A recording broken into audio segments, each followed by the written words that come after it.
ज्ञानातिमिरान्धस्य ज्ञानाञ्जनशलाकया चक्षुरुन्मीलितं येन तस्मै श्रीगुरवे नमः। ॐ विष्णुपादाय कृष्णप्रस्थाय भूतले श्रीमते जयपताकस्वामिनिधि नामिने नमाचार्यपादाय निताय कृपाप्रदायिने गौरगदामदाय नगरग्रामदारिणे नमः। ॐ विष्णुपादाय कृष्णप्रस्थाय भूतले श्रीमते भक्तिवेदान्तस्वामिनिधि नामिने नमस्ते सरस्वती देवे गौरवाणी प्रचारिणे निर्विशेषशून्यवादी पाश्चात्यदेशधारिणे जय श्री कृष्ण चैतन्य प्रभु नित्यानंदा श्री अद्वैत गदाधर श्रीवासादि गौरभक्तवृंद हरे कृष्ण कृष्ण कृष्ण हरे हरे हरे राम राम राम हरे हरे। हरे कृष्णा। One second.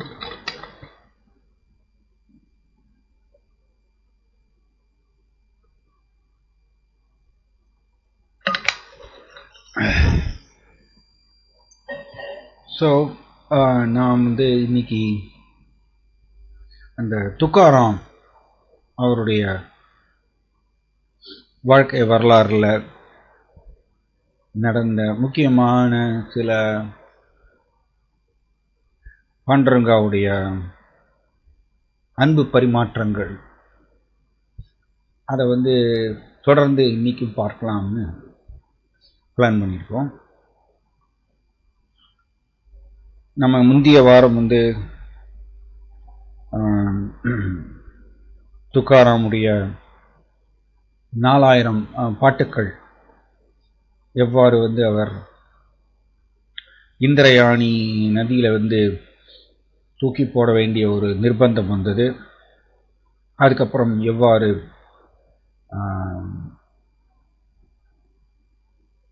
பாண்டுரங்கா நதியில தூக்கி போட்ட அந்த 4000 பாடல்களை தன்னுடைய தலைமையில கர்ப்ப கிரகத்தில் வைத்திருந்தார் அப்படின்னு நம்ம அந்த லீலையை நம்ம பார்த்தோம். நம்ம இன்னைக்கு தொடர்ந்து பார்க்க போறது துக்காராமுடைய ஆழ்ந்த பக்தியை நம்ம மேலும் பார்க்கலாம்.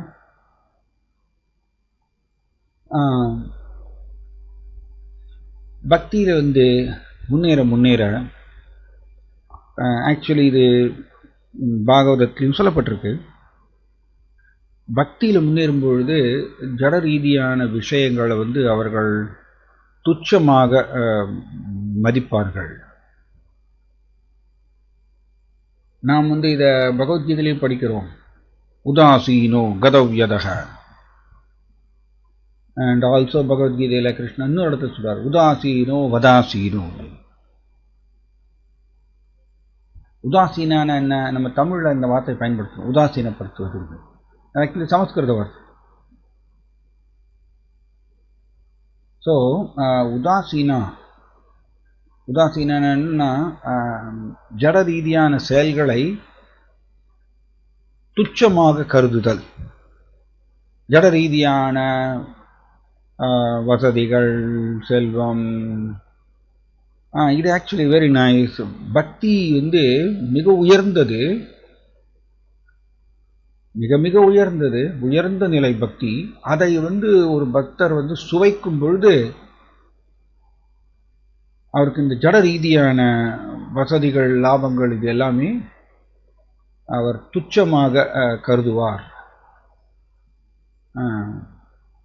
இது பக்தியுடைய ஒரு லட்சணம். இது அதனாலதான் பகவத்கீதை கிருஷ்ணா பக்தருடைய லட்சணத்தை பற்றி சொல்லும் பொழுது உதாசீனோ கதவ்யதக.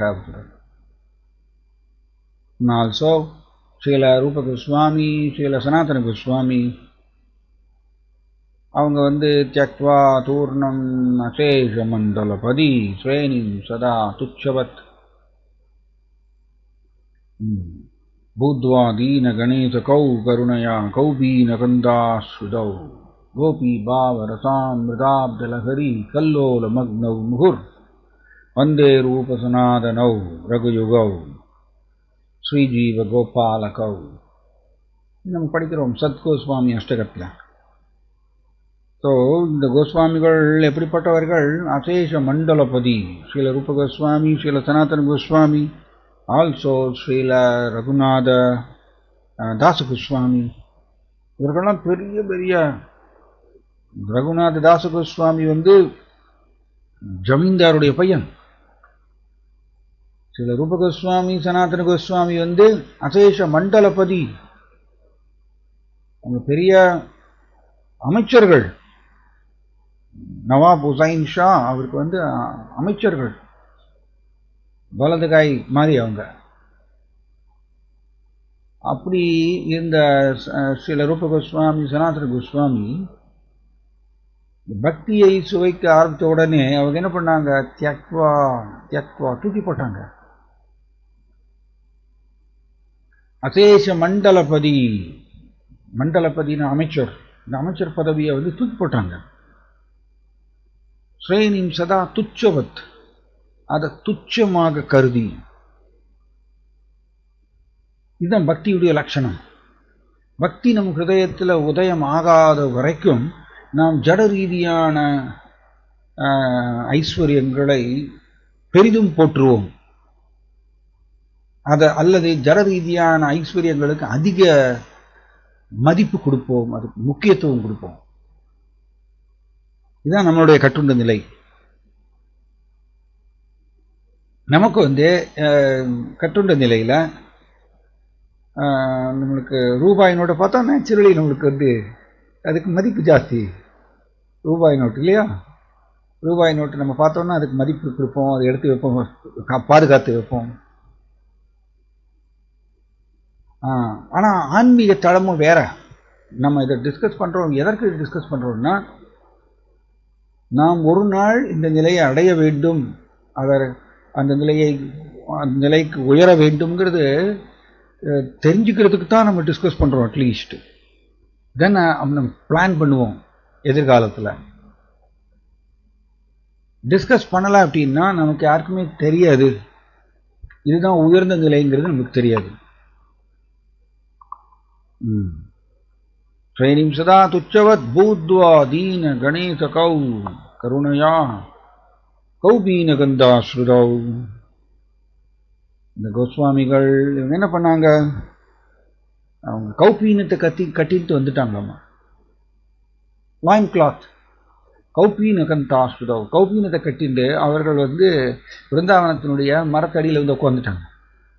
ஏன்? அவர்கள் பக்தியை சுவைத்தார்கள். இந்த உன்னத பக்தியை சுவைத்ததுனால அவர்களுக்கு எதுவுமே தேவையில்லை. ஆக்சுவலி ஆனந்தமயோபியாசாத் அப்படின்னு நம்ம சொல்கிறோம். ஜீவாத்மா ஆக்சுவலி ஆனந்தத்தை தேடுகின்றார். ஆனந்தத்தை தேடுவது ஜீவாத்மாவுடைய இயல்பு. ஜீவாத்மா கிருஷ்ணாவுடைய பின்ன பகுதியினால கிருஷ்ணாவை உன்னத ஆனந்தத்தை எப்பொழுதுமே அவர் சுவைக்கின்றார். அதனால் அவருடைய பின்ன பகுதியாகிய ஜீவாத்மாவும் ஆனந்தத்தை தேடுகின்றார். அதில் தவறு கிடையாது. ஆனால் நம்ம அந்த ஆனந்தத்தை கிருஷ்ணர் கூட தொடர்பு கொள்ளும் பொழுது அந்த உன்னத ஆனந்தத்தை பெறலாம், ஜீவாத்மா அதை பெற முடியும். நாம் கட்டுண்ட நிலையில நம்ம என்ன பண்றோம்? இந்த ஆனந்தத்தை தூய்ப்பது ஜீவாத்மாவுடைய இயல்பு.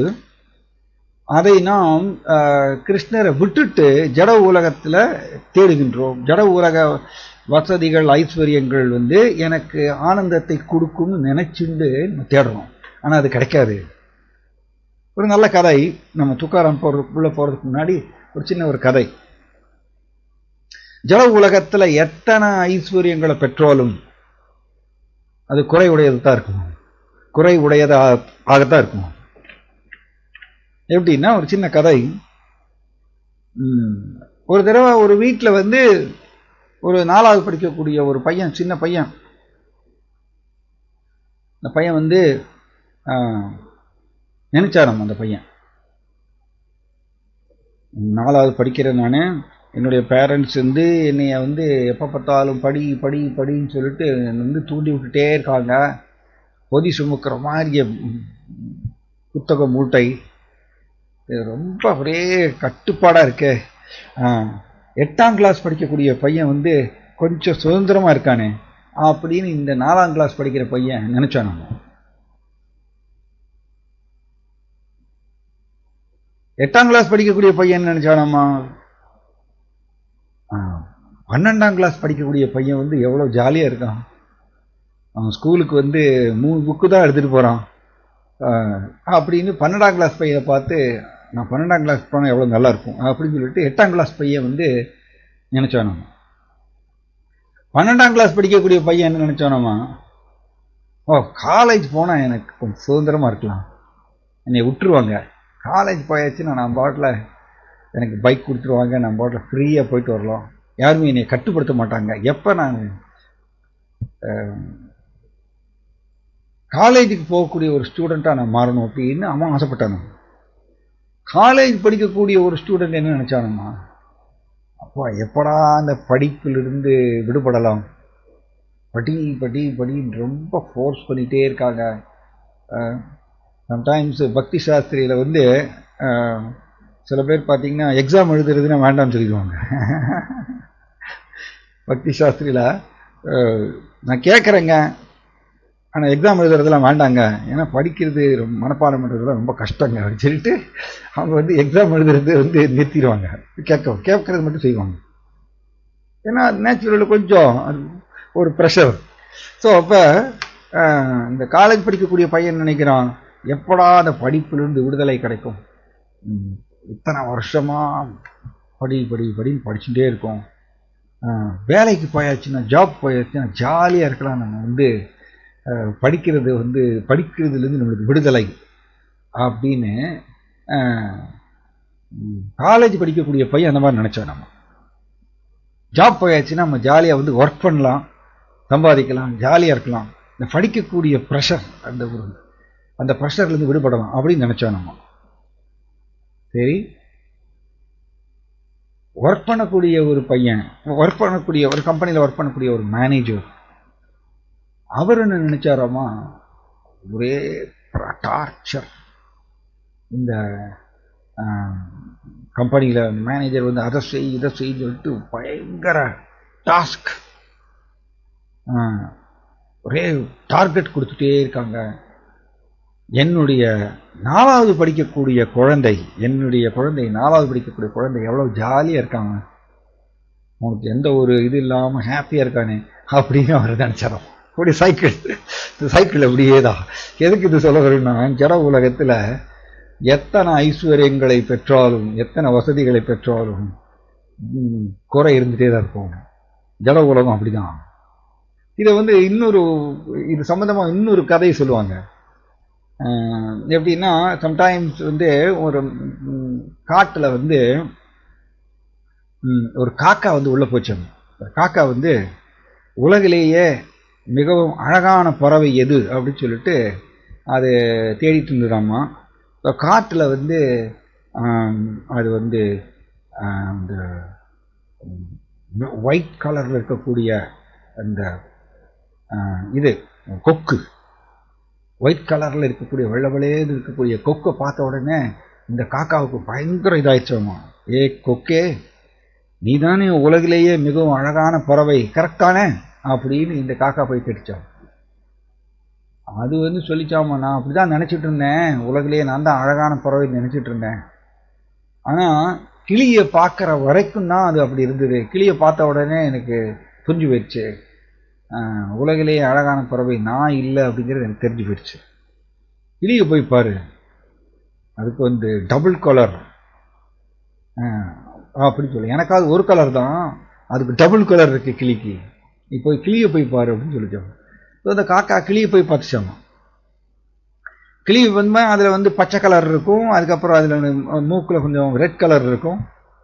ஸோ நீ டபுள் கலர் வச்சுட்டு இருக்கியே, அப்போ உலகிலேயே அழகான பறவை நீ தானே அப்படின்னு காக்கா போய் கேட்டுச்சாமா கிளிகிட்ட போய்.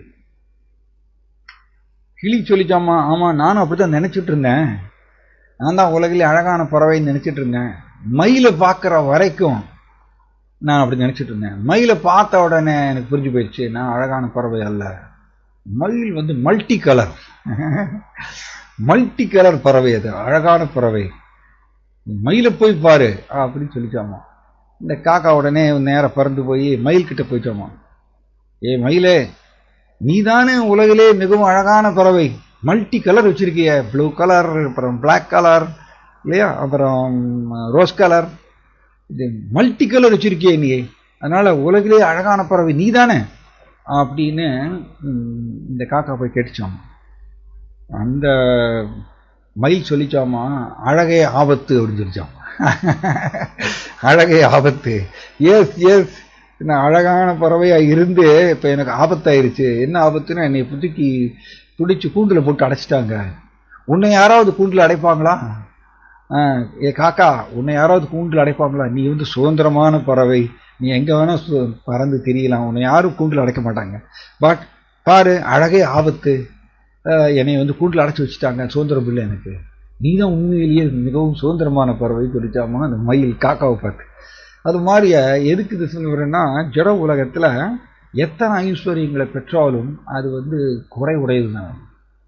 அதனால பக்தியினுடைய சுவையை ஒருத்தர் வந்து சுவைக்கும் பொழுது அவருக்கு ஜட உலக வசதிகள் வந்து துச்சமாகப்படுமாம். அவங்க வந்து அதான் உதாசீனா, அதை உதாசீனப்படுத்திடுவாங்க. சாதாரணமா ஜட உலகத்துல மனிதர்கள் எப்படிப்பட்டவர்கள்? திருஷ்ணா தோயே மதன பவனோ தூத மோகோர் மிமாலே தாராவர்த்தே தனய சகஜக்ராக சங்கா குலேச்ச சம்சாராக்கியே மகதி ஜலதௌ மஜ்ஜதாம் நஸ்திரிதாமன் பாதாம் போஜே வரதா பவதௌ பக்தி நாவம் பிரயச்ச. ரொம்ப அருமையான ஒரு ஸ்லோகம் குலசேகர ஆழ்வார் பாடுறார். கிருஷ்ணா தோயே சொல்றார். ஜட உலகத்தை வந்து ஒரு பெரிய கடலுக்கு ஒப்பிடுகின்றார் குலசேகர ஆழ்வார் முகுந்தமான சூத்திரால. அந்த ஜட உலகத்தில் இருக்கக்கூடிய பெருங்கடல், ரைட், அந்த பெருங்கடலுக்கு ஓமானப்படுத்துறாரு. அந்த கடல் பார்த்தீங்கன்னா, கடல்ல மெஜாரிட்டி எலிமெண்ட் என்னதுன்னா வாட்டர் இல்லையா? பிரதானமா இருக்கக்கூடியது எதுன்னு கேட்டீங்கன்னா வாட்டர் தான். அந்த வாட்டர்ல தான் அதுல மீன், பல பல மீன்கள் இருக்கும், சுறா மீன் இருக்கும், திமிங்கலம் இருக்கும், எல்லாமே வாட்டர்ல தான் இருக்கு. அண்ட் வாட்டர் மேல வந்து கப்பல் போகும். ஸோ பிரதானமா இருக்கிறது கடல்ல எது பிரதானமா இருக்கிறதுனா வாட்டர். அதனாலதான் குலசேகர ஆழ்வார் ஜட உலகத்தை பெருங்கடலுக்கு ஒப்பிடும் பொழுது அவர் என்ன சொல்றாரு, இந்த ஜட உலகம்ங்கிற பெருங்கடல்ல வாட்டர் என்னன்னு சொல்றாரு. வாட்டர் வந்து பிரதானமானது இல்லையா கடல்ல? அதுல தானே எல்லாமே மிதக்கிறது, அதுலதான் வந்து மீன்கள் மிதக்கிறது, அதுலதான் வந்து கப்பல் மிதக்கிறது, எல்லாமே வாட்டர் இல்லைன்னா கடலே கிடையாது. அதே மாதிரியா வெரி நைஸ் இந்த ஒப்பீடு, இந்த ஓமை வந்து ரொம்ப அருமையான ஓமை. ஜட உலகத்தையும் ஒரு கடலுக்கு ஒப்பிடுகின்றார் குலசேகர ஆழ்வார். அதுல வாட்டர் என்னன்னு சொல்றார். வாட்டர் என்னன்னா திருஷ்ணா தோயே அப்படி சொல்றார். அனுபவிக்கணுங்கிற தாகம், அனுபவிக்கணுங்கிற தீவிர தாகம், இதுதான் ஜட உலகம்ங்கிற பெருங்கடல்ல இருக்கக்கூடிய வாட்டர் அப்படி சொல்றார். அப்ப இம்பார்ட்டன்ட் பாயிண்ட், ஜட உலகத்துல ஜீவராசிகள் வந்து உருண்டு ஓடின்னு இருக்கு இல்லையா ஜட உலகம். அதற்கு காரணமே என்னன்னா திருஷ்ணா அப்படி சொல்றாரு, அனுபவிக்கணுங்கிற தாகம். இதான் பிரதானமான ஒரு எலிமெண்ட் ஜட உலகத்துல, பிரதானமான பங்கு வகிக்கக்கூடியது. அல்லது ஜட உலகத்தில் ஒருத்தர் உழல்கின்றார் அப்படின்னா அதுக்கு காரணம், பிரதானமான ஒரு பங்கு என்னன்னு கேட்டீங்கன்னா அனுபவிக்குங்கிற தாகம், அதான் திருஷ்ணா. அதான் நான் அடிக்கடி சொல்லுவேன். எப்படின்னா, சாஸ்திரம் நமக்கு வந்து கிருஷ்ணாவை வந்து பிடிச்சுக்க சொல்லியிருக்காங்க, நாம வந்து திருஷ்ணாவை பிடிச்சிருக்கோம். ஒரு எழுத்து தான், ஒரே ஒரு எழுத்து தான் வித்தியாசம். ஆனா எவ்வளவு பெரிய டேமேஜ்ல. KRSNA கிருஷ்ணா, ஆனா திருஷ்ணா TRSNA ஒரு லெட்டர் தான், ஒரே ஒரு எழுத்து தான் வித்தியாசம். ஆனா மிகப்பெரிய மாற்றம். திருஷ்ணா அனுபவிக்கணுங்கிற இந்த தாகம், இதுதான் வாட்டருக்கு ஒப்பிடுகின்றார், தண்ணீருக்கு ஒப்பிடுகின்றார், கடல்ல இருக்கக்கூடிய தண்ணீருக்கு ஒப்பிடுகின்றார். அப்ப எப்படி தண்ணீர் தான் கடல்ல பெரும் பகுதியோ, அதுலதான் மற்ற ஜீவராசிகள் மிதக்கிறது, கப்பல் மிதக்கிறது எல்லாமே எப்படின்னா, அதே மாதிரியா ஜட உலகத்துல அனுபவிக்கணுங்கிற இந்த தாகம், இதுலதான், இந்த ஒரு தன்மையினாலதான், இந்த ஒரு சுபாவத்தினாலதான் எல்லா ஜீவராசிகளும் கட்டுண்டு இருக்காங்க. ஜட உலகத்துல அனுபவிக்கணுங்கிற இந்த தாகம். மாறாக ஒருத்தர் பக்தியினுடைய சுவையை அனுபவிக்கும் பொழுது இந்த திருஷ்ணா போயிருமாம். ஜட உலகத்தை ஆண்டு அனுபவிக்க வேண்டும் அப்படிங்கிற சுபாவம் குறைய ஆரம்பிச்சிருமாம். அதனாலதான் ஸ்ரேணிம் சதா துச்சவத், அவங்க துச்சம்னு தூக்கி போட்டாங்க. ரூப கோஸ்வாமி, சனாதன கோஸ்வாமி அமைச்சருங்கிற பதவிய, ரகுநாத் தாஸ் கோஸ்வாமி ஜமீன்தாருடைய பையன், ஏகப்பட்ட சொத்து எல்லாத்தையுமே தூக்கி போட்டு அவர் ஸ்ரீ சைத்தன்ய மகாபிரபுடைய சங்கீர்த்தனை இயக்கத்துல சேர்ந்துட்டார். காரணம் என்ன? இது ஆர்டிபிஷியலா செயற்கையா ஒருத்தர் செய்ய முடியாது. பக்தியை சுவைக்கும் பொழுது, ஏன்னா என்ன சொன்னோம், ஆனந்த அபயோபியாசம். ஜீவாத்மா இந்த பக்தியை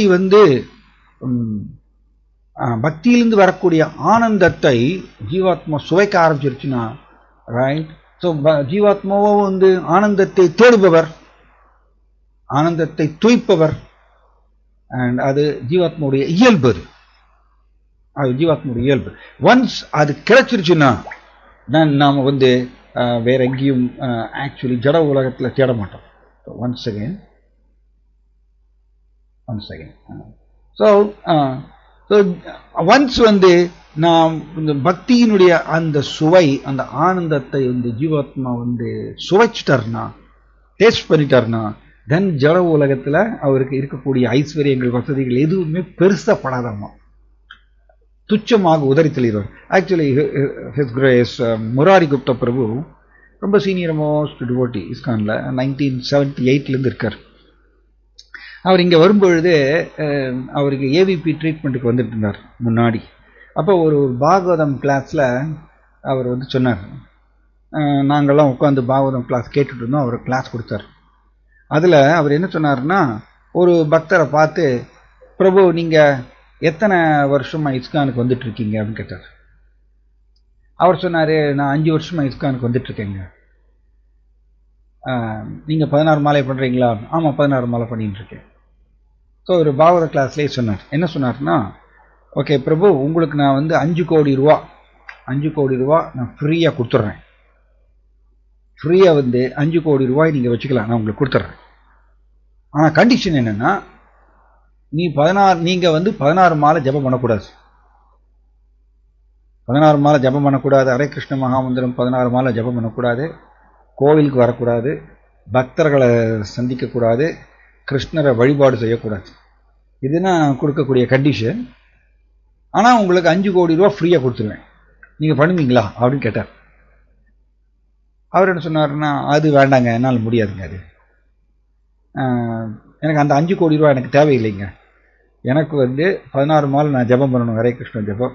கிருஷ்ணரை நான் தரிசனம் செய்யணும், கோவிலுக்கு பக்தர்கள் கூட நான் தொடர்பு கொள்ளணும், கிருஷ்ணரை நான் வழிபாடு செய்யணும். இது எனக்கு ரொம்ப முக்கியங்க. நீங்கள் இந்த 5 கோடி ரூபா எனக்கு வேண்டாங்க அப்படின்னு சொன்னார் அந்த டிவோட்டி. உடனே இந்த முராரி குப்தா பிரபு அவர் என்ன சொன்னார்னா, பாருங்க, 5 வருஷம் ஹரே கிருஷ்ண மகாமந்திரத்தை 16 மாலைகள் ஜெபம் செஞ்சதுனாலேயே இவருக்கு எவ்வளவு பெரிய மாற்றம், இந்த அனுபவிக்கணுங்கிற சுபாவத்தில் தளர்ச்சி.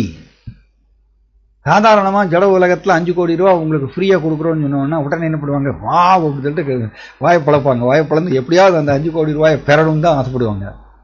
ஆனா இவர் எனக்கு 16 மாலைகள் நான் ஜபம் பண்ணணுங்க, அது எனக்கு ரொம்ப முக்கியம், அதை நான் விட முடியாது. கிருஷ்ணரை நான் வழிபாடு செய்யணும், பக்தர்களோட நான் சேரணும், கோவிலுக்கு நான் வரணும், இது எனக்கு ரொம்ப முக்கியங்க. நான் இதுக்கு நான் மதிப்பு கொடுக்க ஆரம்பிச்சிட்டேன். என்னுடைய மதிப்பீடு, அதாவது மதிப்பு கொடுக்கறது மாறி போயிடுச்சு. ஸோ அவர் 5 கோடி ரூபா எனக்கு முக்கியம் இல்லைன்னு சொல்லிட்டு உதறி தள்ளிட்டு ஆன் த ஸ்பாட் அந்த பக்தர் அப்படி ஆன்சர் பண்ணார். ஸோ அப்ப அவர் சொன்னார் 5 வருஷத்திலேயே இவருக்கு பாருங்க அந்த அனுபவிக்கின்ற சுபாவம் எந்த அளவுக்கு குறைஞ்சிருக்கு பாருங்க அப்படின்னு அவர் சொன்னார். இதுதான் பாயிண்ட். நாம் ஹரே கிருஷ்ண மகாமந்திரத்தை ஜபம் செய்கிறோம், நமக்கு டெஃபினட்டா நிச்சயமாக அனுபவிக்கின்ற சுபாவத்தில் தளர்ச்சி ஏற்பட்டிருக்கு, அதுல சந்தேகம் கிடையாது. வெளியில பார்த்தீங்கன்னா வெளியில மனுஷன் பணத்துக்கோசரம் ஒரே பொய் பித்தலாட்டம். நான் இன்னைக்கு பேங்க்குக்கு போயிருந்தேன், கோவில் சம்பந்தமா, இஸ்கான் கோவில் சம்பந்தமா பேங்க்குக்கு போயிருந்தேன். வெளி உலகம் பார்த்தீங்கன்னா கம்ப்ளீட்டா வித்தியாசமா இருக்கு. ஆனா நம்ம வாழற வாழ்க்கை கம்ப்ளீட் ஆப்போசிட்டா இருக்கு.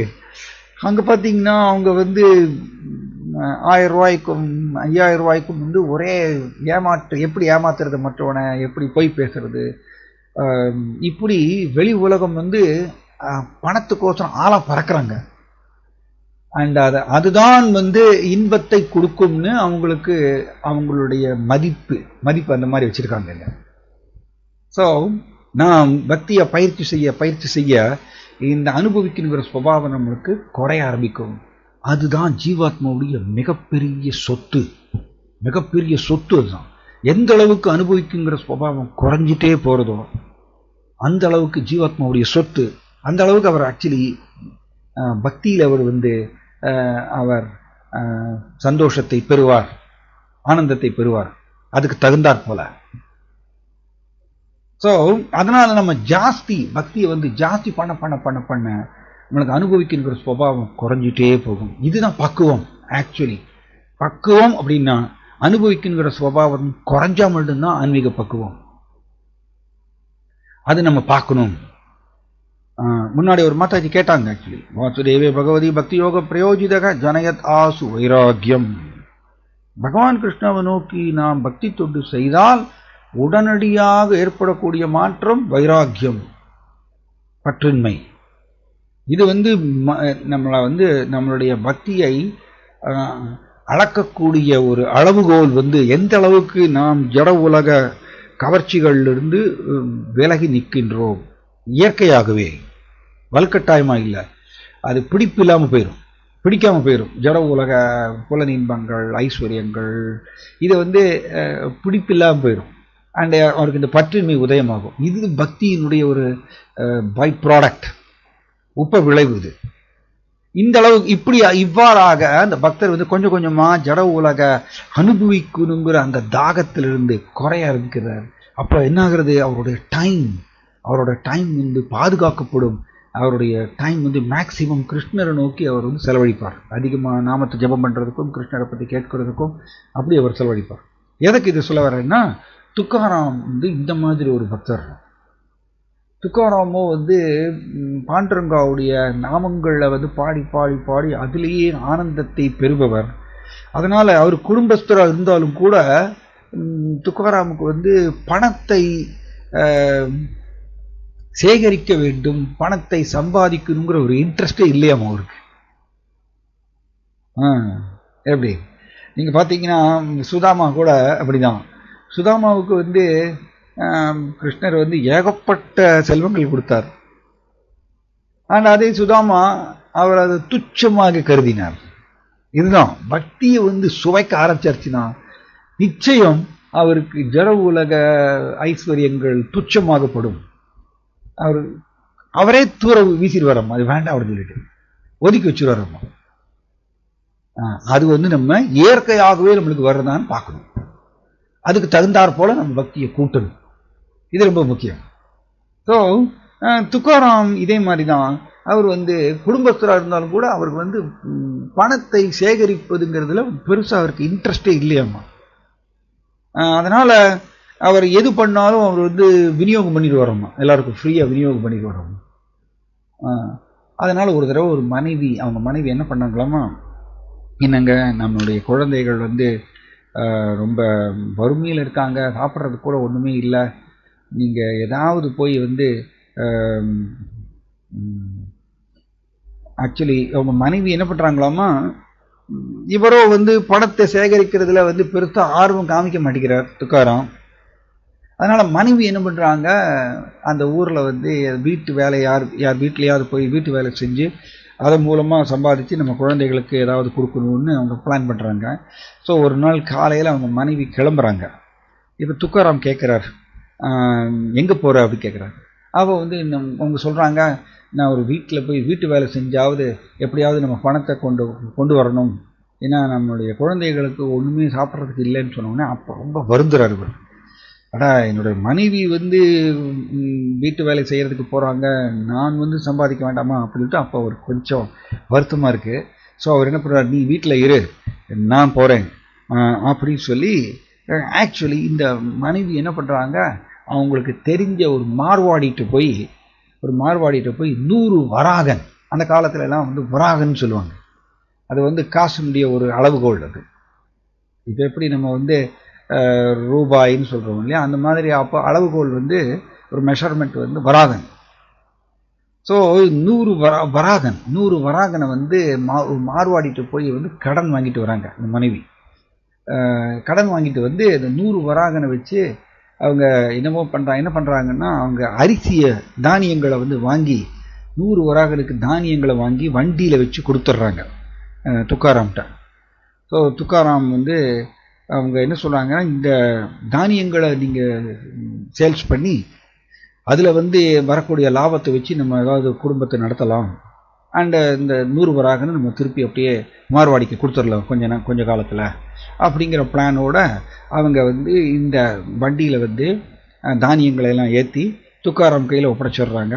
துக்காராம் ஓகே, நான் ஏதாவது பண்ணணும் குடும்பத்துக்கு சம்பாதிக்கிறதுக்குன்னு சொல்லிட்டு இவர் வந்து வண்டியை தள்ளிட்டு போகிறார் தானியத்தை சேல்ஸ் பண்ணுறதுக்கு. அப்படி போகிற வழியில் காட்டு வழியாக போக வேண்டிய ஒரு நிர்பந்தம் வந்தது அவருக்கு. அப்போ ஆக்சுவலி நைட் டைம் ஆயிடுச்சு. நைட் டைம் ஆன உடனே இவர் என்ன பண்ணார், வண்டியை வந்து மாட்டு வண்டி, அந்த மாட்டு வண்டி நிறைய இந்த தானியம் வந்து நிரம்பி இருக்கு. இந்த மாட்டு வண்டியை வந்து மரத்தடியில் நிறுத்திட்டு அண்டு அதை தானியத்தை வந்து ஒரு இது மாதிரி துணி மாதிரி மேலே போத்திட்டு இவர் வந்து நைட் ஆயிருக்குன்னு சொல்லிட்டு மரத்து மேலே ஏறி உட்காந்துக்கிறார் துக்காராம் வந்து எப்படின்னா, அவர் உக்காந்துட்டாருன்னா அவர் வந்து பாண்டரங்கரை பற்றி பாட ஆரம்பிச்சிருவார். பாண்டரங்கரை பற்றி பாட ஆரம்பிச்சிட்டாருன்னா அபங்கங்கள், அதான் 4000 பாட்டுகள் அவர் பாடிட்டார். அப்படி பாட ஆரம்பிச்சிட்டாருன்னா அவருக்கு எதுவுமே தெரியாதம்மா, உலகமே தெரியாது. ஏன்னா அதில் கிடைக்கக்கூடிய அந்த தெய்வீக சுவை அதை வந்து டேஸ்ட் பண்ணுறதுனால அவருக்கு ஜட உலகம் எதுவும் தெரியாது. இது மிக உயர்ந்த நிலை. நமக்கு அது புரியல. ஆக்சுவலி நமக்கு புரியல. நாம் எப்பொழுதுமே மகாமாயாவுடைய மேற்பார்வையில் இருக்கிறதுனால இந்த தெய்வீக சுவை நமக்கு தெரியல. ஸோ துக்காராம் மரத்து மேலே ஏறி உட்காந்துட்டு அவர் பாட்டில் பாண்டரங்கரை நோக்கி பல பாடல்களை பாட ஆரம்பிச்சிட்டார். அவர் மறந்தே போயிட்டார், தன்னையவே மறந்து போயிட்டார். தான் எங்கே இருக்கேன், இந்த மரத்தடியில் வந்து மாட்டு வண்டி கட்டியிருக்கோம், அதில் வந்து தானியங்கள் நிரம்பி இருக்குங்கிறது எல்லாத்தையும் மறந்து போயிட்டார். அவர் நைட்டு வந்து மழை பெஞ்சு, பயங்கரமாக மழை பெஞ்சு, அந்த மழையில் வெள்ளம் உருவாகி அந்த வெள்ளத்தில் வந்து மாடு இந்த தானியம் எல்லாமே அடித்து தள்ளிட்டு போயிடுச்சு. இவருக்கு ஒன்றுமே தெரியல. இவர் நைட்டு ஃபுல்லாக வந்து மரத்து மேலே ஏறி உட்காந்துட்டு பாண்டரங்கரை பற்றி பாடிக்கிட்டே இருக்கார். ஒன்றுமே தெரியல இவருக்கு. அடுத்த நாள் காலையில் பார்க்குறாரு, கீழே இறங்கி பார்த்தா ஒன்றுமே இல்லை. மாட்டு வண்டியை காணும், தானியத்தை காணும், எல்லாம் வெள்ளத்துல எல்லாம் அடிச்சுட்டு போயிடுச்சு. இவருக்கு துக்காராமுக்கு வந்து ஒரே கவலையாக போயிடுச்சு. தன்னுடைய மனைவியை பார்க்கறதுக்கு அவருக்கு பயம். ஏன்னா ஏற்கனவே இந்த மாதிரி பல தடவை முயற்சி பண்ணி இந்த மாதிரி ஏமாந்து போயிட்டார் அவருக்கு. ஏன்னா அந்த பணத்தை சேகரிக்கணும்னா கொஞ்சம் அந்த ரஜஸ் வேணும். ஆக்சுவலி ஸ்ரீல பக்தி சித்தாந்த தாக்கூர் அப்படிதான் சொல்லுவார், இந்த பணம்ங்கிறது வந்து ரொம்ப ரஜஸ் நிரம்பியது. ஆக்சுவலி ரஜஸ் நிரம்பியது. நம்ம அதனால தான் 11வது காண்டத்தில் படிக்கிறோம், பணத்தினால 15 தேவையில்லாத குணங்கள் வரும்னு அவந்தி பிராமணா ரொம்ப ஸ்ட்ராங்காக வந்து 11வது காண்டத்தில் சொல்கிறார். நம்ம அதை படிக்கிறோம். டிஸ்ட்ரஸ்ட், அதாவது நம்பிக்கையின்மை உருவாகுமாமா பணத்தினால. பணம் வந்து ரஜஸ் நிரம்பியது, நம்பிக்கையின்மை உருவாகுமாமா. அதுக்கப்புறம் வந்து தீவிரி, திருட்டு உருவாக்கணுமா பணத்தினால தான். அதனால தான் அந்த காலத்தில் வந்து பண்டமாற்று முறைகள் வச்சுருந்தாங்க. ஆக்சுவலி பண்டமாற்று முறை வந்து அது ஒரு பெரிய சப்ஜெக்ட். பண்டமாற்று முறை இருந்ததுன்னா இந்த திருட்டுங்கிறது வராது. இப்ப கரன்சிங்கிறது வந்ததுனால திருட்டுக்கு ரொம்ப சாதகமா போயிடுச்சு திருடனுக்கு. ஸோ இதனாலதான் அவந்தி பிராமணர் சொல்றார், பணத்தினால 15 தேவையில்லாத குணங்கள் வருமாமா. டிஸ்அக்ரிமெண்ட், கருத்து வித்தியாசம் வருமாமா. லஸ்ட், காமம் வருமாமா பணத்தினால. பணத்தினால 15, இது கொள்கை, இது கொள்கை. எங்க வந்தாலும் சரி, எங்க நாம் பணத்துக்கு முக்கியத்துவம் கொடுக்கிறோமோ இம்மிடியட்டா அந்த 15 தேவையில்லாத குணங்கள் வந்தே தீரும். இது கொள்கை, ஸ்ரீமத் பாகவத கொள்கை. So it's very important. நாம் பணத்தை கிருஷ்ணருடைய சேவைக்கு பயன்படுத்துகிறோம். எதிர்ஷ்டா லாப சந்துஷ்டோ, அந்த கொள்கை தான். எதிர்ஷ்டா லாப சந்துஷ்டோ, கிருஷ்ணருடைய கருணையினால் எதை வருதோ அதை பெற்று திருப்தி அடைவது, அந்த கொள்கை தான் ரொம்ப முக்கியம். பகவத்கீதையில் நம்ம அதை படிக்கிறோம். ஆனால் நாம் இந்த பணத்தை அதற்கு முக்கியத்துவம் கொடுக்க ஆரம்பிக்கும் பொழுது ஆக்சுவலி இந்த ரஜஸ் உள்ள வந்துடும், பக்தி தூரமாக போயிடும். இது கொள்கை, இதெல்லாம் மறுக்க முடியாத கொள்கை. ஓகே. ஸோ சாஸ்திரத்தில் பார்த்தீங்கன்னா பெரிய பெரிய பக்தர்கள் இதை துச்சமாக தூரமாக தூக்கி போட்டாங்க. கோஸ்வாமிகள் இப்படிதான் தூக்கி போட்டாங்க. பகவத்கீதால நம்ம அப்படிதான் படிக்கிறோம், உதாசீனான படிக்கிறோம். அண்ட் துக்காராம் இந்த மாதிரி தான். ரைட். ஸோ பெரிய பெரிய பக்தர்களை நீங்க இந்த மாதிரி பார்க்கலாம். அவர்கள் அதற்கு மதிப்பு கொடுக்கவில்லை. ஏன்னா கிருஷ்ணதான பிரான், கிருஷ்ணாதான் செல்வம். அப்படிதான் பக்தி வினோத் தாக்கூர் நமக்கு சொல்லித்தரார், நமக்கு உபதேசம் கொடுக்கிறார். கிருஷ்ணதானா, கிருஷ்ணாதான் செல்வம். ஆனா கட்டுண்ட நிலையில நமக்கு கிருஷ்ணா செல்வம்ங்கிறது நம்மளுக்கு புரியாது. நம்மளை பொறுத்த வரைக்கும் செல்வம் எது கேட்டீங்கன்னா அந்த பேப்பர் நோட்டு தான் செல்வம்னு நம்ம சொல்லுவோம். அதுக்கு பேர் தான் மயக்கம், மாயாவோட மயக்கம். இது நம்ம எத்தனை ஆர்கியூமெண்ட் பண்ணாலும் அது அப்படிதான், கட்டுண்ட நிலையுடைய செயல்பாடு அப்படிதான். பட் துக்காராம் போன்ற பக்தர்களுக்கோ இதுல எல்லாம் பெருசா கவர்ச்சியே கிடையாது. அவர்களுக்கு கிருஷ்ணர் செல்வம்ங்கிறதை அவர்கள் உணர்ந்தவர்கள், அதை சுவைப்பவர்கள், அந்த மாதிரி பக்தர்கள். அதான் யோகமாயாவுடைய மேற்பார்வையில் இருப்பவர்கள் சொல்றேன். ஸோ இவரோ மாட்டு வண்டி எல்லாமே அடிச்சுட்டு போயிடுச்சு. பார்க்குறாரு, ஐயோ மனைவியை எப்படி நான் சந்திப்பேன், மனைவியை என்னால் சந்திக்க முடியாது, மனைவி பயங்கரமா திட்டுவாங்க, என்னைய சத்தம் போடுவாங்க, என்னை அடிச்சிருவாங்க. துக்காராம என்ன பண்றாரு, வீட்டுக்கு போக மாட்டேங்கிறார். அவர் வீட்டுக்கு போக மாட்டேங்கிறார். அவர் நேர காட்டினுடைய அடர்ந்த காட்டுக்குள்ள போயிடுறார். அடர்ந்த காட்டு பகுதியை உள்ள போய் வீட்டுக்கு நான் போக மாட்டேன்னு சொல்லிட்டு ஒரு பாறை மேல ஏறி உட்காந்துட்டு அவர் பாட்டில் அபங்கம் பாட ஆரம்பிச்சிடுறாரு.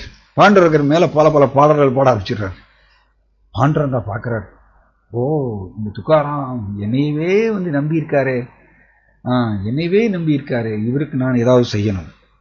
கிருஷ்ணனுடைய அச்சுதாங்கிற தன்மை, அச்சுதாங்கிற தெய்வீக குணம் கிருஷ்ணாவுக்கு. பக்தர் மேல இருக்கக்கூடிய அந்த அன்பு பரிமாற்றத்தில் கிருஷ்ணர் ஒரு பொழுதும் தோற்று போக மாட்டார். அதுக்கு பேர் தான் அச்சுதா. நம்ம எல்லாரும்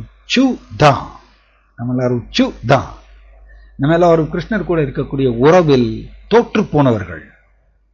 கிருஷ்ணர் அப்படி இல்லை.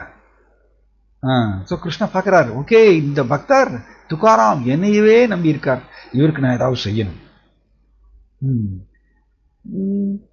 துக்காராம் என்ன பண்றாரு, சாரி பாண்டவங்க என்ன பண்றாரு, அவர் நேர துக்காராம் ரூபம் எடுத்துக்கிறார். துக்காராம் மாதிரி ரூபம் எடுத்துட்டு வீட்டுக்கு போறார். வீட்டுக்கு போன உடனே மனைவி ரொம்ப சந்தோஷமா, என்னங்க தானியம்லாம் சேல்ஸ் பண்ணிட்டீங்களா?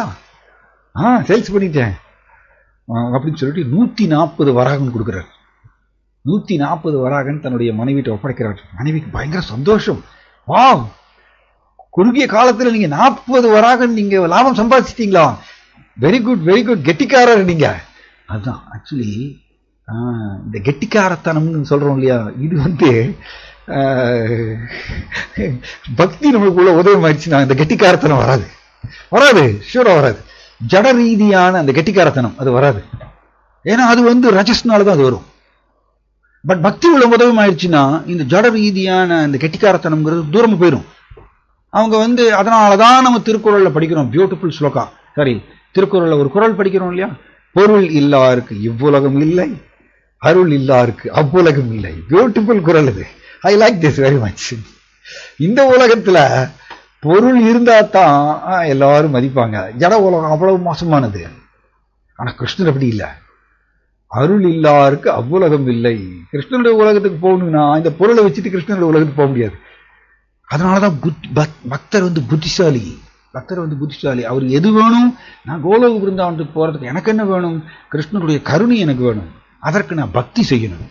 அதுதான் அவருடைய ஃபோக்கஸ், அவருடைய குறிக்கோள். அதுதான் பணத்தையோ பதவியோ புகழையோ சேகரிப்பது பக்தருடைய ஒரு லட்சணம் அல்ல. பக்தர் வந்து கிருஷ்ணரை கவர்ந்து இழுக்க வேண்டும். கிருஷ்ணருடைய கடைக்கன் பார்வை என் மேல விழணும், அவருடைய கருணை என் மேல விழணும், நான் அவர்கிட்ட திரும்பி போகணும். இது மட்டும்தான் அவருடைய ஒரே குறிக்கோள். ரைட்? ஓகே. ஸோ இந்த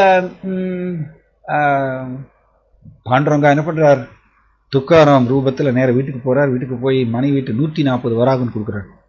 மனைவிக்கு பயங்கர சந்தோஷம். ரொம்ப கெட்டிக்காரர் ஆயிட்டீங்களே, குறுகிய காலத்தில் 40 வராகன் லாபம் சம்பாதிச்சிட்டீங்க. இருங்க இருங்க, முதல்ல நான் 100 வராகனை மார்வாடிட்டு கொண்டு போய் ஒப்படைச்சிட்டு வந்துடுறேன், செட்டில் பண்ணிட்டு வந்துடுறேன். வந்ததுக்கு அப்புறம் நீங்க இருங்க, நான் உங்களுக்கு பெரிய விருந்து ஒன்று நான் படைக்க போறேன். நான் ஏன்னா ரொம்ப நாளைக்கு அப்புறம் நீங்க வந்து லாபம் சம்பாதிச்சுட்டு வந்திருக்கீங்கன்னு சொல்லிட்டு மனைவிக்கு பயங்கர சந்தோஷம். அதனாலதான் நம்ம வந்து ஔவையாரும் பாடுறாங்க. ஔவையார் என்ன பண்றாங்க, இல்லானை இல்லாளும் வேண்டாள், ஈண்டு எடுத்த தாயும் வேண்டாள் அப்படின்னு சொல்லிட்டாங்க ஔவையார், இல்லையா? பொருள் இல்லைன்னு வச்சுக்கோங்க, இல்லாளும் வேண்டாள், மனைவி கூட வேண்டாம்னு சொல்லிடுவோங்களாம். இதெல்லாம் கசப்பான உண்மை. உண்மைதான் இதெல்லாம், ஆனா கசப்பான உண்மை. பொருள் இல்லை செல்வம் இல்லைன்னா மனைவி கூட வேண்டாம்னு சொல்லிடுவோங்களாம். இல்லாளும் ஈன்றெடுத்த தாயும் வேண்டாள், அவ்வளவு மோசமானது ஜட உலகம். அம்மா கூட வேண்டாம் சொல்லிடுவாங்களாம், செல்வம் கொண்டு வந்து கொடுக்கலன்னா ஒரு குறிப்பிட்ட காலத்துக்கு அப்புறம். ரைட்? ஸோ பட் கிருஷ்ணர் மட்டும் அப்படி இல்லை. கிருஷ்ணர் வந்து அவர் எதை கேட்கிறார் நம்மள்கிட்ட, நம்மளுடைய ஹார்ட், நம்மளுடைய ஹிருதயம் தான் கேட்கிறார். அவர் வேற எதுவும் கேட்கிறார். Okay, right. ஸோ இந்த மனைவி நேராக போறாங்க, மார்வாடிட்டு போய் அவங்க வந்து 100 வராகனை செட்டில் பண்றதுக்கு போறாங்க. அந்த மார்வாடி சொல்றாரு, இப்பதாங்க உங்க ஹஸ்பண்ட் வந்தாரு, துக்காராம் இப்பதான் வந்தாருங்க, வந்து 100 வராகன்னு செட்டில் பண்ணிட்டு போயிட்டாரு. இதான் பாருங்க, நான் வந்து டாக்குமெண்ட் பாருங்க, அவர்கிட்ட நான் 100 வராகன் வாங்கிட்டேன்னு சொல்லிட்டு நான் எழுதி கொடுத்துருக்கேன். ஸோ 100 வராகன் அவர் செட்டில் பண்ணிட்டாருங்க அப்படின்னு மனைவிக்கு பயங்கர சந்தோஷம். வாவ், குறுகிய நேரத்தில் என்னுடைய ஹஸ்பண்ட் 140 வராகன் லாபம் சம்பாதிச்சிருக்காரா அப்படின்னு சொல்லிட்டு சந்தோஷத்தோடு அவங்க திரும்பி வராங்க. திரும்பி வந்து அவங்க வந்து பார்க்குறாங்க, துக்காராம் வந்து நதியில் போய் சந்திரபாகா நதியில் குளிச்சுட்டு வர்றேன்னு சொல்லிட்டு அவர் சொல்லிட்டு போகிறாரு. மனைவி வந்து வீட்டில் போய் சமையல் பண்ணுறாங்க. 140 வராகனை வச்சுட்டு விதவிதமான ஐட்டம்ஸ் வந்து சமைக்கிறாங்க. இன்னைக்கு ஹஸ்பண்டுக்கு பெரிய விருந்து கொடுக்கணும் அப்படின்னு சொல்லி, குழந்தைகளுக்கெல்லாம் விருந்து கொடுக்கணும்னு சொல்லி அவங்க வந்து சமைக்கிறாங்க. அப்போ சமைச்சு முடிச்சுட்டு அவங்க வந்து பார்க்குறாங்க, துக்காராம் காணவே காணும். துக்காராம் காணும்னு சொன்னோடனே சந்தேகம் அவங்களுக்கு. சரி, மாட்டு கொட்டகை போய் பார்க்குறாங்க, அந்த மாடெல்லாம் காணும். துக்காராமுடைய மனைவிக்கு வந்து சந்தேகம், எங்க என்னுடைய ஹஸ்பண்ட் எங்க அப்படின்னு சொல்லிட்டு பக்கத்து வீட்டுக்காரங்கிட்ட எல்லாம் கேட்குறாங்க, துக்காராம பார்த்தீங்களா, என்னுடைய ஹஸ்பண்ட் பார்த்தீங்களா? அவங்க சொல்றாங்க, அவர் எங்கெங்க இங்க வந்தாரு, அவரு வந்து உங்களை பார்க்கறதுக்கு பயந்துட்டு அடர்ந்த காட்டுக்குள்ள உட்காந்துட்டு இருக்காரு, அடர்ந்த காட்டுக்குள்ள உட்காந்துட்டு இருக்காரு அப்படின்னு சொல்றாரு. இங்க வரவே இல்லை அப்படின்னு சொன்ன உடனே மனைவிக்கு ஓகே ஓகே, குறுகிய காலத்துல 140 வராகன் லாபம் சம்பாதிச்சுட்டு ஒண்ணுமே தெரியாத மாதிரி காட்டுல போய் உட்காந்துட்டு இருக்கீங்களா, இருங்க இருங்க அப்படின்னு சொல்லிட்டு ஒரு பெரிய கேரியர்ல, அந்த காலத்துல டிஃபன் கேரியர்ல தெரியல, பெரிய பெரிய பாத்திரத்துல வந்து சமைத்ததெல்லாமே வந்து அவங்க அதுல பேக் பண்ணிட்டு நேர காட்டுக்கு போறாங்க. துக்காராம பார்த்து அவங்களுக்கு விருந்து கொடுக்கணும்னு சொல்லிட்டு அவங்க கேட்டு கேட்டு போறாங்க, என்னோட ஹஸ்பண்ட் எங்க அப்படின்னு சொல்லிட்டு. அவங்க எல்லாம் சொல்றாங்க, கடைசியில அந்த அடர்ந்த காட்டுல அங்க உட்காந்துருக்காரு, போய் பாருங்க. அங்க வந்து துக்காராம் பாறை மேல உட்காந்துட்டு அவர் வந்து அபங்கம் பாடிட்டு இருக்காரு. மனைவி போறாங்க, பெரிய கேரியர் நிறைய பிரசாதம் எடுத்துட்டு போறாங்க. என்னங்க, குறுகிய நேரத்துல 140 வராகன் லாபம் சம்பாதிச்சுட்டு அமைதியா நீங்க இங்க வந்து உட்காந்துட்டு இருக்கீங்களே, ஒண்ணுமே தெரியாத மாதிரியா அப்படின்னு சொல்லிட்டு, நான் உங்களுக்கு பெரிய விருந்து கொண்டு வந்திருக்காங்க அப்படின்னு சொல்லிட்டு மனைவி சந்தோஷமா வராங்க. இவர் சொல்றாரு, நானா 140 வராங்கண்ணா லாபமா? எப்ப சம்பாதிச்சேன் நான் வந்து மரத்து மேல ஏறி உட்காந்துட்டு பாடிட்டு எல்லாத்தையும் இழந்துட்டேன், எல்லாமே போயிருச்சு, வெள்ளத்துல அடிச்சுட்டு போயிருச்சு அப்படின்னு சொல்றாரு துக்காராம். அப்ப நீங்க வந்தீங்களே, வந்து 140 வராக என் கையில கொடுத்தீங்களே. அவன் சொன்ன, நான் ஒண்ணுமே கொடுக்கலையே, நான் ஒண்ணுமே சம்பாதிக்கல அப்படின்னு சொன்ன. அப்பதான் அவருக்கு புரியுது, என் ரூபத்துல பாண்டுரங்கா வந்து இதை பண்ணிருக்காருங்கிறது அவருக்கு புரியுறது. அப்ப துக்காராம் வந்து அழறாரு. ஓ பாண்டுரங்கா, நான் இங்க உட்கார்ந்து உங்களை பாடிட்டே இருக்கேன், எனக்கு நீங்க தரிசனம் கொடுக்கல, என்னோட மனைவிக்கு நீங்க தரிசனம் கொடுத்துருக்கீங்களே அப்படின்னு சொல்லிட்டு அவர் வந்து அழறாராமா. இது பாண்டுரங்கருடைய துக்காராமுடைய வாழ்க்கையில வந்து ஒரு அற்புதமான ஒரு லீலை. பாண்டுரங்கரே கீழே அரங்கி வந்து இந்த லீலையை செய்கிறார். ஓகே. ஆல்சோ நீங்க சத்ரபதி சிவாஜி வந்து இன்னொரு அருமையான லீலை இருக்கு. ஒரு சத்ரபதி சிவாஜி இப்படியாக அவர் வந்து ரெகுலரா வந்து துக்காராம் கூட பரிச்சயம் ஏற்பட்டு துக்காராம் வந்து ஆல்மோஸ்ட் தன்னை குரு மாதிரி ஏற்றுக்கொண்டார். அவர் சத்ரபதி சிவாஜியுடைய குரு வந்து சமர்த்த ராமதாஸ்ன்னு சொல்லுவாங்க. ஆல்சோ துக்காராமையும் அவர் வந்து குருவாக கருதினார். அதனால அடிக்கடி துக்காராம வந்து சந்திப்பார் அவரோட வீட்டில்.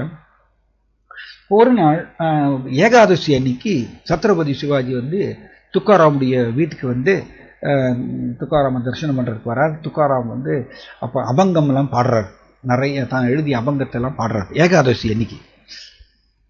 அப்ப இந்த முஸ்லீம் வீரர்கள் வந்து எப்படியோ கண்டுபிடிச்சு சிவாஜியை வந்து சத்ரபதி சிவாஜியை அரெஸ்ட் பண்ணணும்னு சொல்லி அவங்க ரொம்ப நாளா பிளான் பண்ணிட்டே இருந்தாங்க.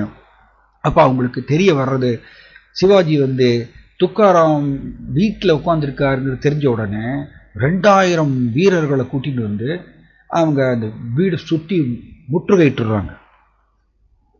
வீடை சுத்தி ரவுண்ட் பண்ணிடுறாங்க 2000 வீரர்களோட. அண்ட் சத்ரபதி சிவாஜியை எப்படியாவது அரெஸ்ட் பண்ணிடணும்னு சொல்லி. ஸோ உள்ள சத்ரபதி சிவாஜி இங்க அபங்கம் கீர்த்தனம் கேட்டு இருக்கார். ஸோ அவருக்கு சிவாஜிக்கு நியூஸ் வர்றது, அவருடைய வீரர்கள் மூலமாக வெளியில வந்து நம்மளுடைய எதிரிகள் முற்றுகையிட்டாங்க, 2000 வீரர்கள் இருக்காங்க அப்படின்னு சொன்ன உடனே சிவாஜிக்கு பயம் வருது, என்ன பண்றது அப்படின்னு.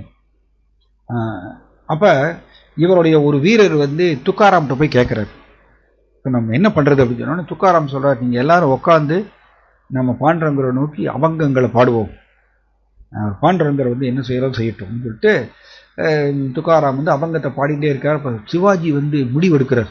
வெரி இம்பார்ட்டன்ட், இது ரொம்ப முக்கியமான ஒரு தருணம். என்னன்னா சிவாஜி அந்த டைம்ல முடிவெடுக்கிறார். என்னன்னா எஸ், இன்னைக்கு ஏகாதசி, ரொம்ப ரொம்ப சுபகரமான தினம். விட்டல் அவர் என்ன செய்யறாரோ செய்யட்டும், அவர் என்னை காப்பாத்தினா ஓகே ரைட், காப்பாற்றட்டும். காப்பாற்றவில்லை, இந்த முஸ்லீம் வீரர்கள் 2000 வீரர்களுக்கு அவங்க கையில சிக்கி நான் இறந்து போனாலும் பரவாயில்ல, இன்னைக்கு ஏகாதசி சுபகரமான தினம். துக்காராமுடைய தொடர்புல அவருடைய பாடல்களை கேட்டு பக்தர்களுக்கு நடுவுல வந்து இந்த மாதிரி நான் உடலை விடுறது, ஏகாதசி அன்னைக்கு உடலை விடுறது எனக்கு ரொம்ப சந்தோஷம், எதா இருந்தாலும் பரவாயில்லன்னு சொல்லிட்டு அங்கதான் இம்பார்ட்டன்ட் பாயிண்ட். அந்த சிவாஜி வந்து அப்படியே கம்ப்ளீட்டா விட்டல் பாண்டுரங்காவை வந்து சரணாகதி அடைஞ்சார். அவர் தப்பிச்சு ஓடுறதுக்குலாம் முயற்சி பண்ணல. இவருடைய இந்த சரணாகதி மனப்பான்மையை கண்டு அண்ட் ஆல்சோ துக்காராமுடைய ஆல்மோஸ்ட் சிஷ்யர் மாதிரி இல்ல, அதனால பாண்டுரங்கா வந்து என்னுடைய பக்தருக்கு ஆபத்து, ஸோ நான் ஏதாவது பண்ணணும் அப்படின்னு சொல்லி பாண்டுரங்கா என்ன பண்றாராமா, திடீர்னு சிவாஜி ரூபம் எடுத்துட்டு அவர் வந்து குதிரை மேல ஏறி உட்காந்துட்டு வீட்டிலிருந்து வெளியில கிளம்புறாராம். வீட்டிலிருந்து துக்காராமுடைய வீட்டிலிருந்து வெளியில போறார் பாண்டுரங்கா, சிவாஜி ரூபத்தை எடுத்துட்டு குதிரை மேல உட்காந்துட்டு போறாரு. அப்போ 2000 வீரர்களும் பின்னாடி துரத்துறாங்களாமா எங்க சிவாஜியை பிடிக்கணும்னு சொல்லிட்டு. அவங்க பல மணி நேரம் ஓடுறாங்களாமா, குதிரையில துரத்துறாங்க. ஆனா பாண்டுரங்கா வந்து சிவாஜி ரூபத்தில் இருக்கார், அவரை பிடிக்க முடியல. பல மணி நேரம் ஓடி 40 மைல் வந்து கடந்துட்டாங்களாம். 40 மைல் வந்து 2000 வீரர்கள் கடந்து கடைசியில நடுக்காட்டுல வந்து அவங்க துரத்திட்டு இருக்காங்க சிவாஜியை பிடிக்கணும்னு சொல்லிட்டு. பாண்டுரங்கா வந்து சிவாஜி ரூபத்துல போயிட்டு இருக்காரு குதிரை மேல, டவார்னு பாண்டுரங்கா மறைஞ்சிடுறாரு நடுக்காட்டுல. மறைஞ்ச உடனே அவங்க ஒருத்தருக்கு ஒருத்தர் சண்டை போட்டுக்கிறாங்க அந்த வீரர்கள். நீ தான் விட்டுட்ட, நீ தான் சிவாஜியை விட்டுட்ட அப்படின்னு ஒருத்தருக்கு ஒருத்தர் சண்டை. கடைசியில் அந்த கமாண்டருக்கு பயங்கர ஆச்சரியமாமா, 2000 வீரர்கள் சேர்ந்து ஒரு சிவாஜியை பிடிக்க முடியலையே, இது எப்படி சாத்தியம் அப்படின்னு பயங்கர ஆச்சரியம். இவ்வாறாக இந்த 2000 வீரர்களையும் இங்கிருந்து அப்புறப்படுத்தி 40 மைலுக்கு தள்ளி கொண்டு போயிட்டார் பாண்டுரங்கா. அண்ட் அதே சமயத்துல பாண்டுரங்கா என்ன பண்ணாராமா, துக்காராமுடைய காது கிட்ட வந்து சொன்னாராமா, என்னுடைய அபங்கத்தை நீ பாடிண்டே இரு, உன்னுடைய டேஞ்சரை நான் போக்கியாச்சுன்னு வந்து சொல்றாராமா. ஸோ இது துக்காராமுடைய வாழ்க்கையில் நடந்த ஒரு இன்னொரு பாண்டுரங்காவுடைய அற்புதமான லீலை. இப்படி பகவான் கிருஷ்ணா வந்து அவரால் செய்ய முடியாத ஒன்றுமே இல்லை, எதை வேணா அவரால் செய்ய முடியும். நாம் அவரை நம்ப வேண்டும். அவரை நம்பினால், இப்படி சத்ரபதி சிவாஜி இங்க நம்பினார் பாண்டுரங்கா. அவர் என்ன பண்றாரோ பண்ணட்டும், அவருக்கு மரணம் கொடுத்தாலும் சரி, இல்ல எனக்கு காப்பாற்றினாலும் சரி, எதா இருந்தாலும் சரி அப்படின்னு சொல்லிட்டு நம்பினார்ல. அதுக்கப்புறம் தான் பாண்டுரங்கா வந்து இந்த லீலையை செய்கிறார். ஸோ இது ஒரு அற்புதமான ஒரு லீலை. ஆல்சோ நீங்க பார்த்தீங்கன்னா துக்காராம் வந்து இன்னொரு அவருடைய வாழ்க்கையில் நடந்த இன்னொரு அற்புதமான ஒரு லீலை என்னன்னா, ஆக்சுவலி பூனேயிலிருந்து ஒரு 13 கிலோமீட்டர் தள்ளி என்னன்னா லோகா கவுன் அப்படின்னு சொல்லிட்டு ஒரு இருப்பிடம் இருக்கு. லோகா கவுன் அப்படின்னு சொல்லிட்டு இது வந்து பூனேயிலிருந்து ஒரு 13 கிலோமீட்டர் தள்ளி. இந்த லோகா கவுன் அங்க வந்து துக்காராமுடைய அவருடைய தாத்தா இருந்த இருப்பிடம் இந்த லோகா கவுன். அதனால துக்காராம் வந்து அடிக்கடி இந்த லோகா கவுன்கிற அந்த கிராமத்துக்கு போவாராமா. அங்க போய் வந்து துக்காராம் அடிக்கடி சொற்பொழிவுகள் கொடுப்பாராமா. ஏன்னா அதாவது தாத்தாவுடைய பூர்வீகம் அந்த இருப்பிடம். ஸோ இப்படி பல நாட்கள் அவர் வந்து இந்த லோகா கவுனுக்கு போய் அங்கே வந்து சொற்பொழிவு கொடுத்து அந்த கிராமத்தில் இருக்கிறவங்க எல்லாருமே ரொம்ப துக்காராமுடைய சொற்பொழிவுன்னு ரொம்ப பிடிக்கும், எல்லாரும் வந்து உட்காந்து கேட்பாங்க. ஒரு நாள் ஒரு ரெகுலரா துக்காராமுடைய சொற்பொழிவை கேட்கக்கூடிய ஒரு நபர் வந்து அன்னைக்கும் வந்து துக்காராமுடைய சொற்பொழிவை கேட்கறதுக்கு அவர் வீட்டிலேருந்து கிளம்புறார். அப்ப அவருடைய சின்ன குழந்தை வந்து அந்த நபருடைய சின்ன குழந்தை வந்து பயங்கர ஒரு உடம்பு சரியாம அந்த குழந்தை வந்து படுக்கையா இருக்காங்க, சின்ன குழந்தை. அப்போ அவங்க மனைவி சொல்றாங்க, நீங்க இன்னைக்கு போக வேண்டாம் துக்காராமுடைய சொற்பொழிவுக்கு, ஏன்னா நம்முடைய குழந்தை வந்து ரொம்ப உடல்நிலை சரியில்லாம ரொம்ப அவதிப்படுறது, குழந்தை ஏதாவது ஆயிர போறது, நீங்க இன்னைக்கு ஒரு நாள் நீங்க துக்காராமுடைய சொற்பொழிவுக்கு போக வேண்டாங்க அப்படின்னு மனைவி சொல்றாங்க. ஆனா இவர் வந்து சொல்றாரு, அதெல்லாம் முடியாது, நான் துக்காராமுடைய சொற்பொழிவுக்கு போயே தீருவேன், குழந்தைய காப்பாத்துறது பாண்டுரங்கரை காப்பாத்துட்டுன்னு சொல்லிட்டு அவர் பாட்டில் போயிடுறார். இவர் வந்து சொற்பொழிவு போய் உட்காந்து கேட்டுட்டு இருக்காரு துக்காராமுடைய சொற்பொழிவு. அங்க கேட்டுருக்கும் பொழுது அந்த டைம்ல இவருடைய குழந்தை இறந்து போயிருது, உடல்நிலை சரியில்லாம அந்த குழந்தை இறந்து போயிருது. இறந்து போன உடனே அந்த அம்மாவுக்கு வந்து பயங்கர கோவம் வருதாம். இவர் வந்து துக்காராம்னு சொல்லிட்டு இந்த பாண்டுரங்கான்னு சொல்லி இப்படியே காலத்தை கழிச்சிட்டு இருக்காரு. இந்த குழந்தைய கவனிக்காததுனால குழந்தை இறந்து போயிருச்சுன்னு சொல்லிட்டு அந்த கோபத்துல இறந்து போன குழந்தையினுடைய உடலை தூக்கிட்டு அந்த அம்மா வந்து நேரா இந்த கூட்டத்துக்கு வந்துடுறாங்களாம். கூட்டம் ஏகப்பட்ட பக்தர்கள் உட்கார்ந்து சொற்பொழிவு கேட்டுட்டு இருக்காங்க. அப்படி துக்காராம் முன்னாடி வந்து இந்த அம்மா என்ன பண்றாங்களாமா, துக்காராமுக்கு முன்னாடி இந்த ஹோல் கிரௌடுக்கு முன்னாடி கூட்டத்துக்கு முன்னாடி தன்னுடைய இறந்து போன குழந்தைய வந்து படுக்க வச்சிடுறாங்க, டெட் பாடியை படுக்க வச்சிடுறாங்க.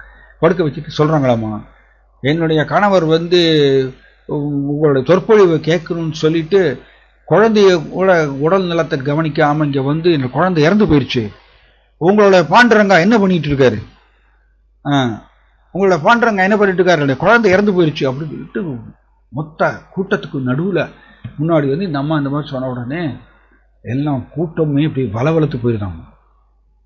அப்ப துக்காராம் என்ன பண்றாருன்னா அந்த அம்மாவுடைய வருத்தத்தை புரிஞ்சுக்கிறாரம்மா. புரிஞ்சுட்டு அவர் என்ன சொல்றாரம்மா, அந்த கூட்டத்தை எல்லாரையும் கண்ணு மூடிந்து நீங்க வந்து மனமுருகி பாண்டுரங்காவுடைய நாமங்களை எல்லாரும் பாடுங்க, பாண்டுரங்கா வந்து விரும்பினால் இந்த குழந்தைய அவர் வந்து திரும்பவும் உயிர் கொடுக்கட்டும் அப்படின்னு சொல்லி இந்த துக்காராம் வந்து வழி நடத்துகிறார் அந்த கூட்டத்தை.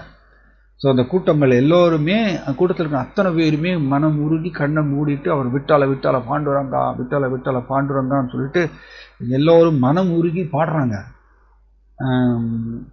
இந்த இறந்து போன குழந்தை இந்த அம்மா ரொம்ப வருந்துறாங்க, பாண்டுரங்கா விரும்பினால் இந்த குழந்தைக்கு திரும்பவும் உயிர் வரட்டும்னு சொல்லி அவங்க பாடுறாங்க. இவங்க பாடிட்டே இருக்காங்க. அதில் வந்து ரொம்ப நேரத்துக்கு அப்புறம் இவங்க பாடி வந்து கண்ணை திறக்கிறாங்களாமா. கண்ணை திறந்தா இறந்து போன குழந்தை வந்து எழுந்திரிச்சு உட்காந்து அந்த குழந்தையும் விட்டல விட்டல பாண்டுரங்கான்னு சொல்லிட்டு பாடிட்டு இருக்கான். இது துக்காராமுடைய வாழ்க்கையில் நடந்ததாம்.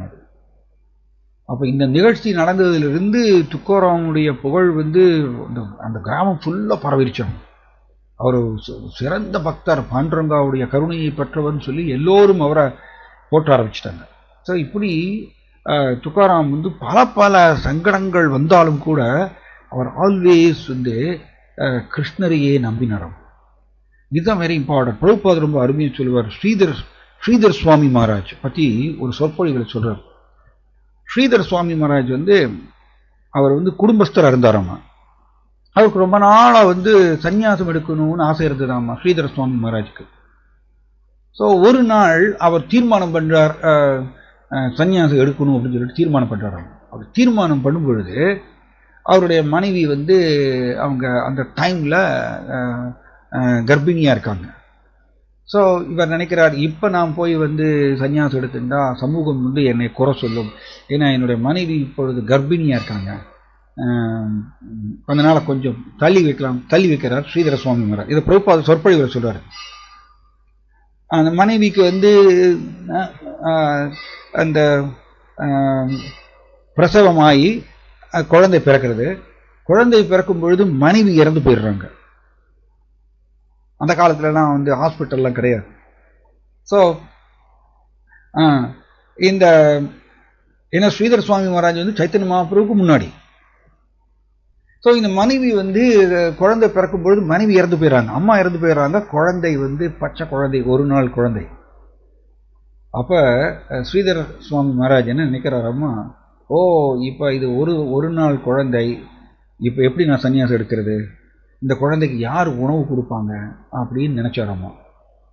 ரொம்ப அருமையாக அதை சொல்கிறார்.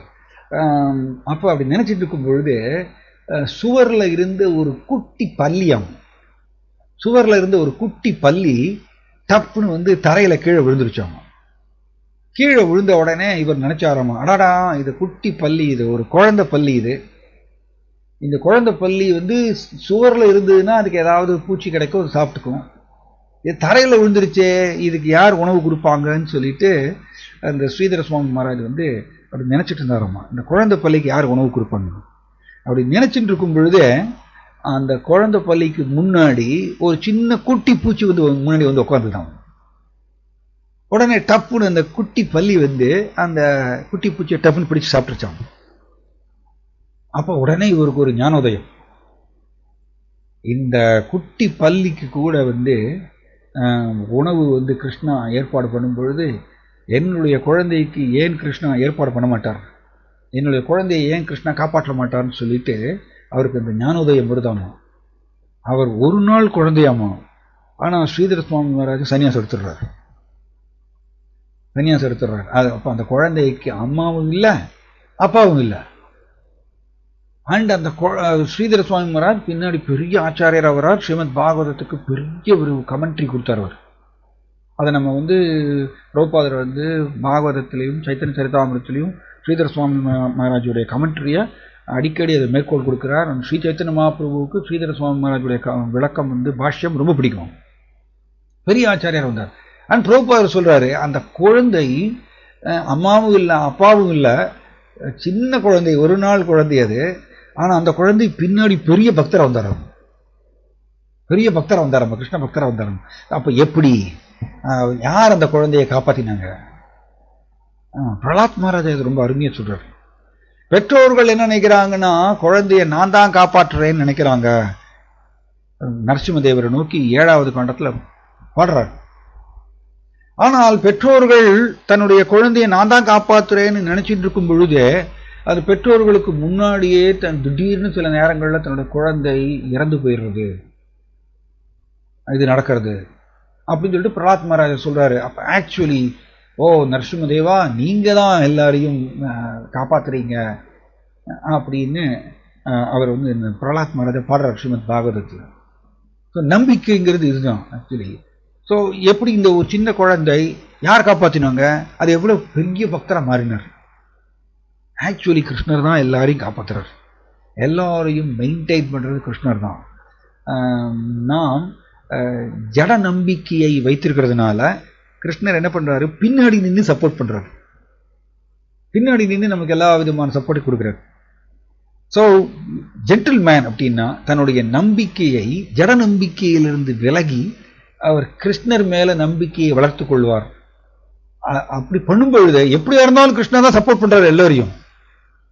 இப்ப நாம் கிருஷ்ணரை நம்பினாலும் சரி நம்பாவிட்டாலும் சரி நம்மளை பாதுகாக்கிறது கிருஷ்ணர் தான். ரைட்? நம்ம கிருஷ்ணரை நம்பாவிட்டாலும் கூட ஜட நம்பிக்கையை வைத்திருந்தாலும் கூட நம்மளை பாதுகாக்கிறது கிருஷ்ணர் தான். கிருஷ்ணர் அவ்வளவு காழ்ப்புணர்ச்சி இல்லாதவர், அவர் கருணையை நிரம்பியவர். ஆனா இவர் என்ன நம்ப மாட்டேங்கிறார், இருந்தாலும் கிருஷ்ணன் காப்பாத்துறார், நம்மளை நமக்கு தேவையான வசதிகளை கொடுத்து நம்மளை மெயின்டைன் பண்றார். அப்ப நம்ம கிருஷ்ணரை நம்பினால் என்ன நடக்கும் அப்படின்னு கேட்டீங்கன்னா, அப்பவும் கிருஷ்ணன் நம்மளை காப்பாற்ற போறார். எப்ப நம்மளை தூக்கணும்னு நினைக்க அந்த டைம்ல தூக்கிடுவார்.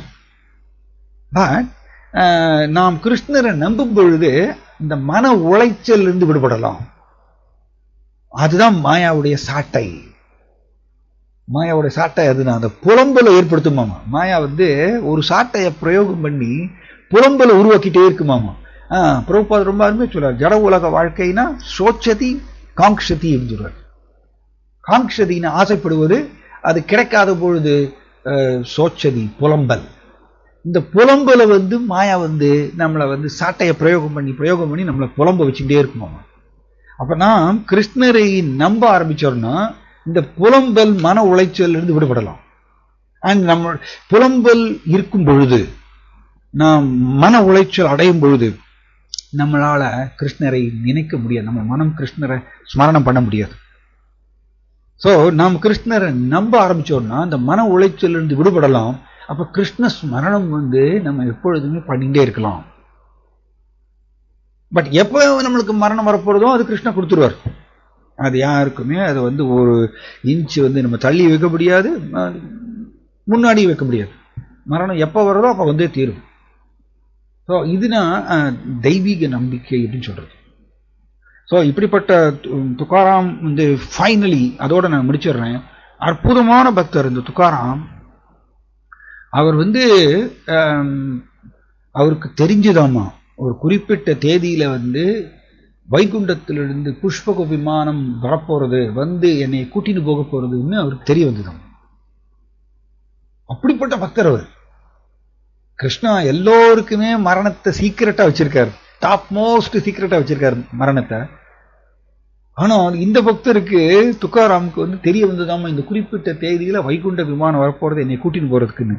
அதனால துக்காராம் என்ன பண்ணாராமா, தன்னுடைய மனைவிட்ட போய் சொன்னாராமா, மனைவியே, நீ வந்து இத்தனை வருடங்கள் எனக்கோசரம் பல பல சேவை செஞ்சிருக்க, நான் உனக்கு மட்டும் வாய்ப்பு கொடுக்குறேன், என் கூட நீ வரலாம், வைகுண்ட விமானம் வரப்போறது குறிப்பிட்ட தேதியில என் கூட நீ வரலாம் அப்படின்னு சொல்லிட்டு துக்காராம் வந்து தன்னுடைய மனைவிக்கு வந்து மட்டும் கன்செஷன் கொடுத்தார், தள்ளுபடி கொடுத்தாராம்.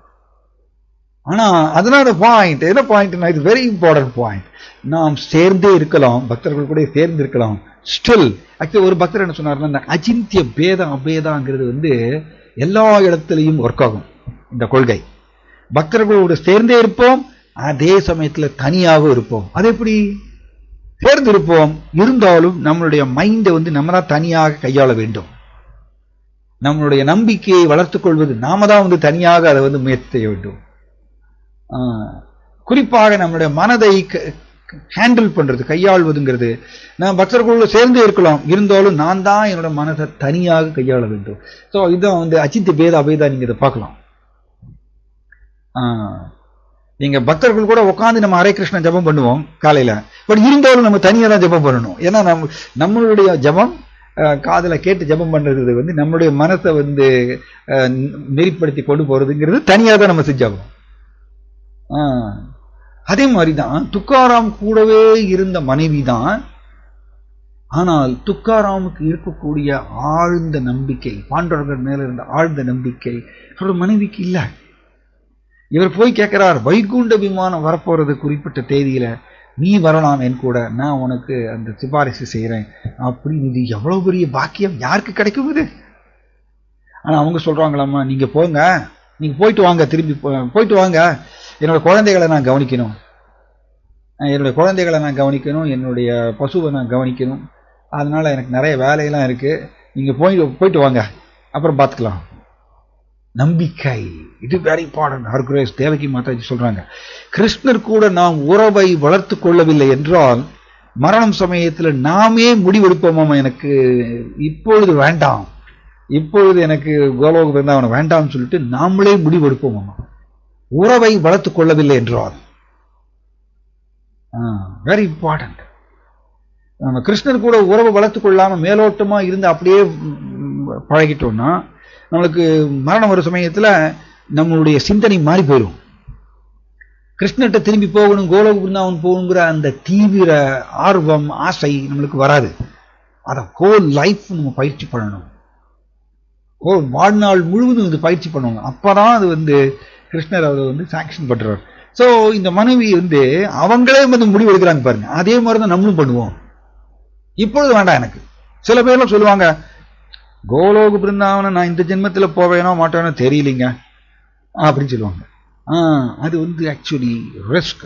ஏன்னா நாம் கோலோக பிருந்தாவனத்துக்கு எப்படியாவது போயே தீரணும் அப்படிங்கிற அந்த ஆர்வம், அந்த ஆசை இருக்கணும். அப்பதான் நம்ம பக்தி அதிகரிச்சுட்டே போவோம். நான் போவேனா மாட்டேனான்னு சொல்லிட்டு அந்த மாதிரி ஒரு சந்தேகம் வந்துருச்சுன்னா நம்மளுடைய பயிற்சி மட்டுப்படும், நின்று போயிடும், பக்தி பயிற்சி நின்றுடும். ஸோ இவங்க மனைவி 2 நிமிஷத்துல முடிச்சிடறேன். இந்த மனைவி சொல்றாங்க, நீங்க போயிட்டு வாங்க, நான் குழந்தைகளை நான் கவனிக்கிறேங்க. சரி, ரைட், ஓகே, உன்னுடைய சுதந்திரம், ஜீவாத்மாவுடைய சுதந்திரத்தை யார் தடுக்க முடியும்? யார் தடுக்க முடியும்? கிருஷ்ணரே கட்டுப்படுத்துவதில்லை. எதை சாதி ததா குரு, உன் விருப்பம் போல் செயல்படுத்துகிறார். யாருடைய ஜீவாத்மாவோட சுதந்திரத்தை யார் கட்டுப்படுத்த முடியும்? ஸோ உரிய வேலை வருது. துக்காராம் தன்னோட பக்தர்களுக்கு நடுவில் உட்காந்து அவர் கீர்த்தனம் பாடிக்கிட்டே இருக்கார். அண்ட் வைகுண்ட விமானம் வர்றது, புஷ்பக விமானம்.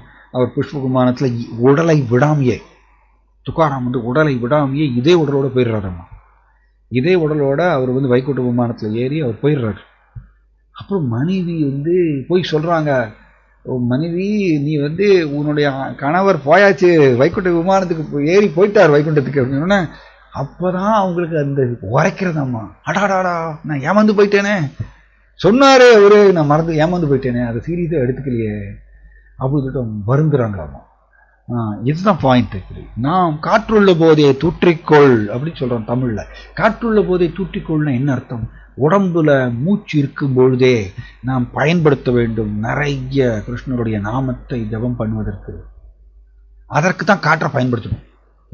சாதாரண சுவாமி மகாராஜ் இப்படி சொல்றார் இடத்துல, ஒரு மூச்சு கூட கிருஷ்ணருடைய நாமம் இல்லாம போகிறதுக்கு நம்ம விடக்கூடாதுன்னு சொல்றாரு ஒரு சொற்பொழிவுல. அந்த மாதிரி அவ்வளவு தீவிரம் தேவையாம.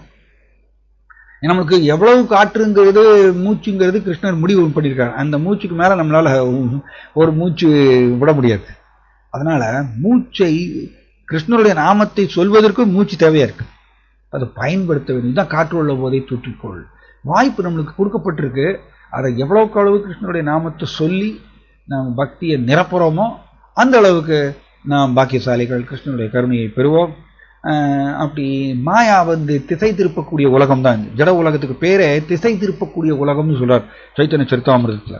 மாயா நம்மளை திசை திருப்பி கொண்டு போகும். கிருஷ்ணரை நினைக்கிறதுக்கு விடாம வேற எந்த ஜட உலக விஷயங்களை நினைக்கிறதுக்கு மாயா அப்படியே பண்ணிட்டே தான் இருக்கும். அதனுடைய இயல்பு அப்படிதான். நாம தான் உறுதியோடு அந்த இதிலிருந்து விலகி நிற்கணும். அதற்கு ஜாஸ்தி நாம் ஸ்மரணம் செய்ய செய்ய செய்ய செய்ய நம்மளுக்கு அந்த பற்றின்மை வந்துருச்சுன்னு வச்சுக்கோங்க. பற்றின்மை வந்துருச்சுன்னா ஆட்டோமேட்டிக்கா நம்மளே ஜட உலக விஷயங்கள்லேருந்து விலகி நிற்போம். Okay, right. ஸோ துக்காராமுடைய வாழ்க்கை வரலாறு இவ்வாறாக நம்ம இதை முடிச்சு கொள்ளலாம். யாருக்காவது ஏதாவது சந்தேகம் இருந்தால் கேட்கலாம். கேள்வி, சந்தேகம்? ஹரே கிருஷ்ணா.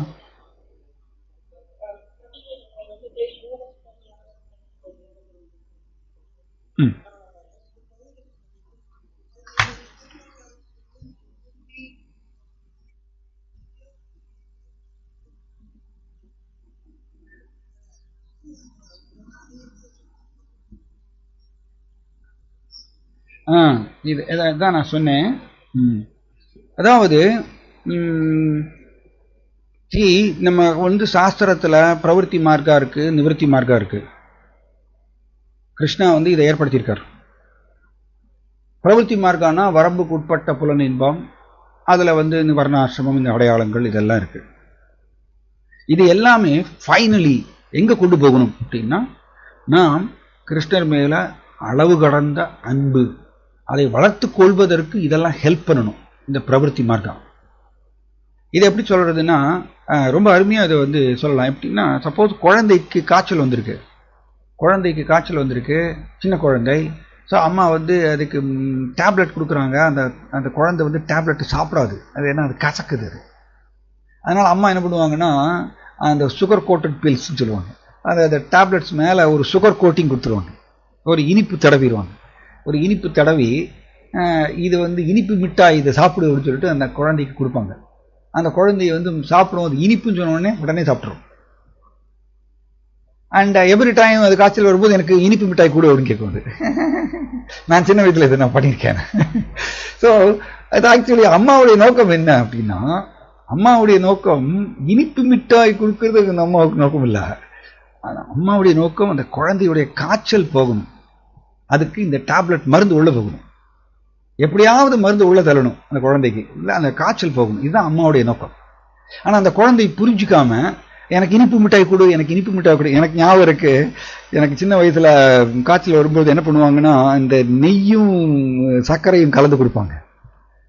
அந்த நெய்யும் சர்க்கரையும் கலந்து கொடுக்கும்போது அது நல்லா டேஸ்டியா இருக்குன்னு சொல்லிட்டு காய்ச்சல் வந்த மாதிரி நான் என்னோட பிரதர்ஸ்ல நடிப்போம், நாங்க நெய்யும் சர்க்கரையும் கொடுப்பாங்கன்னு சொல்லிட்டு. ஸோ இது வந்து குழந்தையினுடைய ஆக்சுவலி அறியாமைத்தனம். அது வந்து இனிப்பு மிட்டாய் ஓடுன்னு சொல்லிட்டு அது வந்து காய்ச்சல் வந்த மாதிரி இது பண்ணும். பட் அம்மாவுடைய நோக்கத்தை புரிஞ்சு கொள்ளணும். அம்மா எதற்கு இந்த இனிப்பு மிட்டாய் கொடுக்குறாங்க, காய்ச்சல் போகிறதுக்கு கொடுக்குறாங்க. அதே மாதிரி தான் நாம் எல்லாருமே குழந்தைகள். கிருஷ்ணா என்ன பண்ணுறாராம்மா, எடுத்தெடுப்புலேயே நிவர்த்தி மார்க்கா கொடுத்தாருன்னு வச்சுக்கோங்க, நாம் யாருமே எடுத்து கடைபிடிக்க மாட்டோம். நிவர்த்தி மார்க்காங்கிறது புலன் இன்பத்தை சுத்தமாகவே அனுபவிக்குங்கிறத வந்து விடுறது, அனுபவிக்குங்கிற சுபாவத்தை கம்ப்ளீட்டா விடுறதுங்கிறது வந்து நிவர்த்தி மார்க்கம். அண்ட் கிருஷ்ணரை நோக்கி கம்ப்ளீட்டா சரணாகதி அடைவது. அதை வந்து ஜீவாத்மா உடனடியா செய்யாது. நம்ம எல்லாருமே அந்த குழந்தைகள் மாதிரி தான். கிருஷ்ணர் என்ன பண்றாரு, அம்மா இல்லையா, மிக உயர்ந்த அம்மா கிருஷ்ணா, அவர் என்ன பண்றாரு, okay right, sugar coated pills கொடுக்குறாரு. அதாவது டேப்லெட் மேல இனிப்பை தடவுறது, அதுதான் பிரவருத்தி மார்க்கம். பிரவருத்தி மார்க்காங்கிறது என்னது, வரம்புக்கு உட்பட்ட புலன் இன்பம். வரம்புக்கு உட்பட்ட புலன் இன்பத்தை கிருஷ்ணர் வந்து பிரவருத்தி மார்க்கா அந்த வர்ணாசிரமம் மூலமா அனுமதிக்கிறார். பட் அதனுடைய நோக்கம் என்ன, நம்மளுடைய வியாதி போகணும். வியாதி என்ன, அனுபவிக்கணுங்கிற இந்த ஸ்வபாவம், இதுதான் வியாதி. கிருஷ்ணர் வந்து மிக உயர்ந்த அம்மா, அவருடைய பிளான் என்னங்கிறது புரிஞ்சுக்கணும். அனுபவிக்கணுங்கிற இந்த ஸ்வபாவத்தை நான் விட வேண்டும். அதுக்கோசரம் வரம்புக்குட்பட்ட புலனின்பத்தை வர்ணாசிரமம் மூலமா அவர் அனுமதிக்கிறார், அது பிரவருத்தி மார்க்கம். பட் இன்னொரு மார்க்காவும் கிருஷ்ணா ஏற்படுத்தியிருக்கார். இந்த நாளடைவில் பிரவருத்தி மார்க்காலிருந்து உயர்ந்து நிவர்த்தி மார்க்காவுக்கு போகணும். அனுபவிக்குங்கிற ஸ்வபாவத்தை விட்டுட்டு கம்ப்ளீட்டா கிருஷ்ணாவுக்கு சரணாகதி அடைவது, கிருஷ்ணரை நினைத்து நினைத்து நினைத்து உருகுவது எப்பொழுதும். அதுதான் கிருஷ்ணருடைய பிளான். பட் நம்ம வந்து இந்த குழந்தை மாதிரியே சுகர் கோட்டட் பில்ஸ், இனிப்பு மிட்டாய் எனக்கு வேணும், இனிப்பு மிட்டாய் எனக்கு சொல்லிட்டு அதுலயே உட்காந்துருந்தோம்னா தென் ஆக்சுவலி நாம் அம்மாவுடைய நோக்கத்தை புரிஞ்சுக்கிறது இல்லை அப்படிங்கிறது. ஸோ அதனால எல்லா பல பல பல உபதேசங்கள் சாஸ்திரத்தில் இருக்கு. இது எல்லாமே ரெண்டே உபதேசத்துக்கு சர்வன்ட் அப்படி சொல்லியிருக்கு. ரெண்டே உபதேசம் என்னது, ஸ்மர்த்தவ்யகி சதரம் விஷ்ணு விஸ்மார்த்தவ்யோ நஜாதுஷித். எப்பொழுதும் கிருஷ்ணரை நினைத்து கொண்டே இருக்க வேண்டும், ஒருபொழுதும் கிருஷ்ணரை மறக்கக்கூடாது. இது ரெண்டு உபதேசம் தான் பிரதானமான உபதேசம். இந்த ரெண்டு உபதேசத்துக்கு மற்ற உபதேசங்கள் நீங்க சொன்னீங்களே, ஐயாஸ் கிரகஸ்தாவுடைய டியூட்டி, வர்ணாசிரமா டியூட்டி, இது இந்த உபதேசங்கள் எல்லாமே இந்த ரெண்டு உபதேசத்துக்கு சர்வன்ட். நம்மளுடைய கோல் இதுதான், இதை அடையணும். ஸோ இதை ஆர்டிஃபிஷியலா ஒருத்தர் செய்ய முடியாது, செயற்கையா ஒருத்தர் இதை செய்ய முடியாது. ஸ்ரீதர் மகாராஜ் மாதிரியா, ஸ்ரீதர் சுவாமி மகாராஜ் மாதிரியா ஒருத்தர் விட்டுட்டெல்லாம் போக முடியாது, அதை விடவும் முடியாது, அந்த பக்கம் இருக்காது, வேற ஏதாவது திரும்ப மாட்டிப்பாங்க. பட் ஸ்ரீதர் சுவாமி மகாராஜாவுக்கு அந்த சரணாகதி மனப்பான்மை எழுந்தது, அவருக்கு உதயமாச்சு. எஸ், இப்ப அந்த குழந்தைய கிருஷ்ணர் அவருடைய சரணாகதி அப்படி இருந்ததுனால கிருஷ்ணரும் அந்த குழந்தையை காப்பாத்தினார். நமக்கு அந்த சரணாகதி இல்லை. பட் நம்ம எதற்கு இதை டிஸ்கஸ் பண்றோம் அப்படின்னா, நம்மளுடைய கோல் அதை அடையணும், அனுபவிக்குங்கிற சுபாவத்தை சுத்தமாவே விட்டுட்டு கிருஷ்ணரை முழுக்க முழுக்க சரணாகதி அடைய வேண்டும்ங்கிறது அதை டிஸ்கஸ் பண்றோம். அதை டிஸ்கஸ் பண்ணலன்னா எப்படி நம்மளுக்கு தெரியும்? ஸோ திஸ் ஆல்வேஸ், இந்த ஒரு என்ன சொல்றது, ஒரு மிஸ் மேட்ச் வந்துட்டே தான் இருக்கும். இது எப்பொழுதுமே வந்துட்டே தான் இருக்கும். ஏன்னா நாம் கட்டுண்ட நிலையில இருக்கோம், பிரவருத்தி மார்க்காவை கடைபிடிக்கிறோம். அதனால நிவர்த்தி மார்க்காவை பத்தி டிஸ்கஸ் பண்ணும் பொழுது அவங்க பண்ணினாங்க அப்படின்னு நானும் பண்ற முடியுமா? ஆக்சுவலி ஒரு ஸ்லோகம் வருது, தேவரிஷி பூதாப்த நிருணாம் பித்ருணாம் நகிங்கரோ நாயம் ரிணீசராஜன் சர்வாத்மனாய சரணம் சரண்யம் கதோ முகுந்தம் பரிஹிருத்திய கர்த்தும். பியூட்டிஃபுல் ஸ்லோகா. குழந்தை வெளியில வந்த உடனே, அம்மாவுடைய வயிற்றிலிருந்து வெளியில வந்த உடனே இத்தனை கடமைகள் குழந்தை தொத்திக்கிறதாம். என்னென்ன கடமைகள்? தேவர்களுக்கு கடமைப்பட்டவர்கள், ரிஷிகளுக்கு கடமைப்பட்டவர்கள், பித்ருகளுக்கு கடமைப்பட்டவர்கள், நிருணாம் மற்ற மனிதர்களுக்கு கடமைப்பட்டவர்கள், குடும்பத்தவர்களுக்கு கடமைப்பட்டவர்கள், இப்படி ஏகப்பட்ட கடமைகள் தொத்திக்கிறதாம் நம்மளை எல்லோரையும். சர்வாத்மனாய சரணம் சரண்யம் கதோ முகுந்தம் பரிகிருத்திய கர்த்தும். பட் முகுந்தா கிருஷ்ணா, அவருக்கு சரணம் சரண்யம், அவருக்கு சரணாகதி அடையும் பொழுது இந்த எல்லா கடமைகளும் ஆட்டோமேட்டிக்கா பூர்த்தி ஆகுறதாம். பிரபுபாதர் மேற்கோள் கொடுக்கிறார் பகவத்கீதையில. மற்ற எல்லா கடமைகளும் தானாக பூர்த்தி அடைகின்றது. ஸோ இதுதான் உயர்ந்த கொள்கை. பட் எகைன் இதை பயிற்சி செய்வது ஜீவாத்மாவுடைய ஒவ்வொருத்தரும் ஒவ்வொரு தளத்தில் இருப்பாங்க. யாரையும் நம்ம இதை நீங்க பயிற்சி செய்தே ஆகணும்னு ஃபோர்ஸ் பண்ண முடியாது. ஏன்னா ஜீவாத்மாவுக்கு சுதந்திரம் இருக்கு. ஒரு சில பேர் இந்த ஜீவாத்மா கிருஷ்ணாவுடைய இந்த ஒரு உபதேசத்தை எடுத்துட்டு ஸ்ரீதர் சுவாமி மகாராஜ் மாதிரியா அவர் கம்ப்ளீட்டா சரணாகதி அடைஞ்சார் கிருஷ்ணாவுக்கு. அண்ட் கிருஷ்ணாவும் காப்பாற்றினார் அந்த குழந்தைய. ஏன்னா கிருஷ்ணர் காப்பாற்றுவார் அப்படிங்கிற அந்த ஆழ்ந்த நம்பிக்கை இருந்தது. பட் நமக்கு அந்த நம்பிக்கை இல்லை. அதனால நம்ம என்ன பண்றோம், பிரவருத்தி மார்க்கால பிடிச்சிட்டு அதுக்குள்ளேயே நம்ம உழண்டு இருப்போம். பட் நாளடைவில் உயரணும், நாளடைவில் உயர்ந்தே தீரணும். ஓகே மாதாஜி. ஸோ அதனால கிருஷ்ணருக்கு சரணாகதி அடைவது அது அதை அடைவதற்குத்தான் மற்ற உபகடமைகள் எல்லாமே, உபகடமைகள் அத்தனையும் கிருஷ்ணருக்கு சரணாகதி அடைவதற்கு தான். அதனாலதான் கிருஷ்ணர் சொல்லிட்டார், சர்வதர்மான் பரித்யாஜ்ய மாமேகம் சரணம் பிரஜா. மற்ற உபகடமைகளை எல்லாத்தையும் தூக்கி போடு, பரித்யாஜ்ய விட்டுட்டு எனக்கு மட்டுமே சரணாகதி அடையின்னு கிருஷ்ணா கடைசி எசன்ஸ், பகவத்கீதாவுடைய எசன்ஸ் இது சொல்லிக் கொடுக்குறார். ஸோ பகவத்கீதாவுடைய எசன்ஸ் கிருஷ்ணா நம்மளுக்கு சொல்லிக் கொடுக்கும் பொழுது நாம் இந்த ரிலேட்டிவ் ட்ரூத் சார்ந்த உண்மைகளை பிடிச்சிக்க கூடாது. உயர்ந்த பரம உண்மையை கிருஷ்ணா போதிக்கும் பொழுது பரம உண்மையை பிடிச்சுக்கிறது தான் நாம் சீக்கிரமாக கிருஷ்ணன் மேல அன்பு நிலைக்கு உயர்ந்து போக முடியும். கோலோபுரதாவனுக்கு நான் சார்ந்த உண்மையை பிடிச்சுட்டேன்னா என்னுடைய முயற்சி அப்படியே செட்டில் ஆயிரும், ஸ்டாக்னன்ட் ஆயிரும், நின்று போயிடும். Okay Mataji, right? It's a puzzle, it's a puzzle. இது ஒரு புதிர் தான். இது நாம கட்டுண்ட நிலையில் இருக்கும் பொழுது, பிரவருத்தி மார்க்கால் இருக்கும் பொழுது நிச்சயம் இந்த உன்னத நிலையை நம்ம டிஸ்கஸ் பண்ணும் பொழுது அது ஒரு புரியாத புதிர் தான். அதை புரிஞ்சுக்க முடியாது அறிவினால. ரைட்? அடிக்கடி இதை நான் சொல்லுவேன். குழந்தை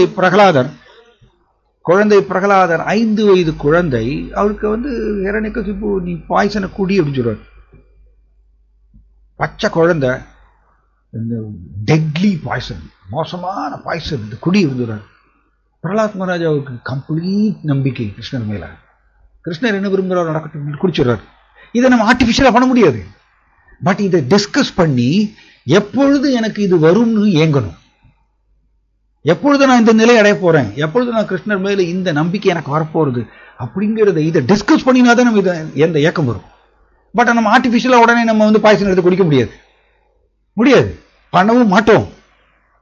okay Mataji, right? It's a puzzle. It's a puzzle only. Okay? Hare Krishna. Right, இங்க முடிச்சுக்கலாம் மாதாஜி. 8:24 ஆயிடுச்சு. Right, thank you. ஹரே கிருஷ்ணா. ஹரே கிருஷ்ணா.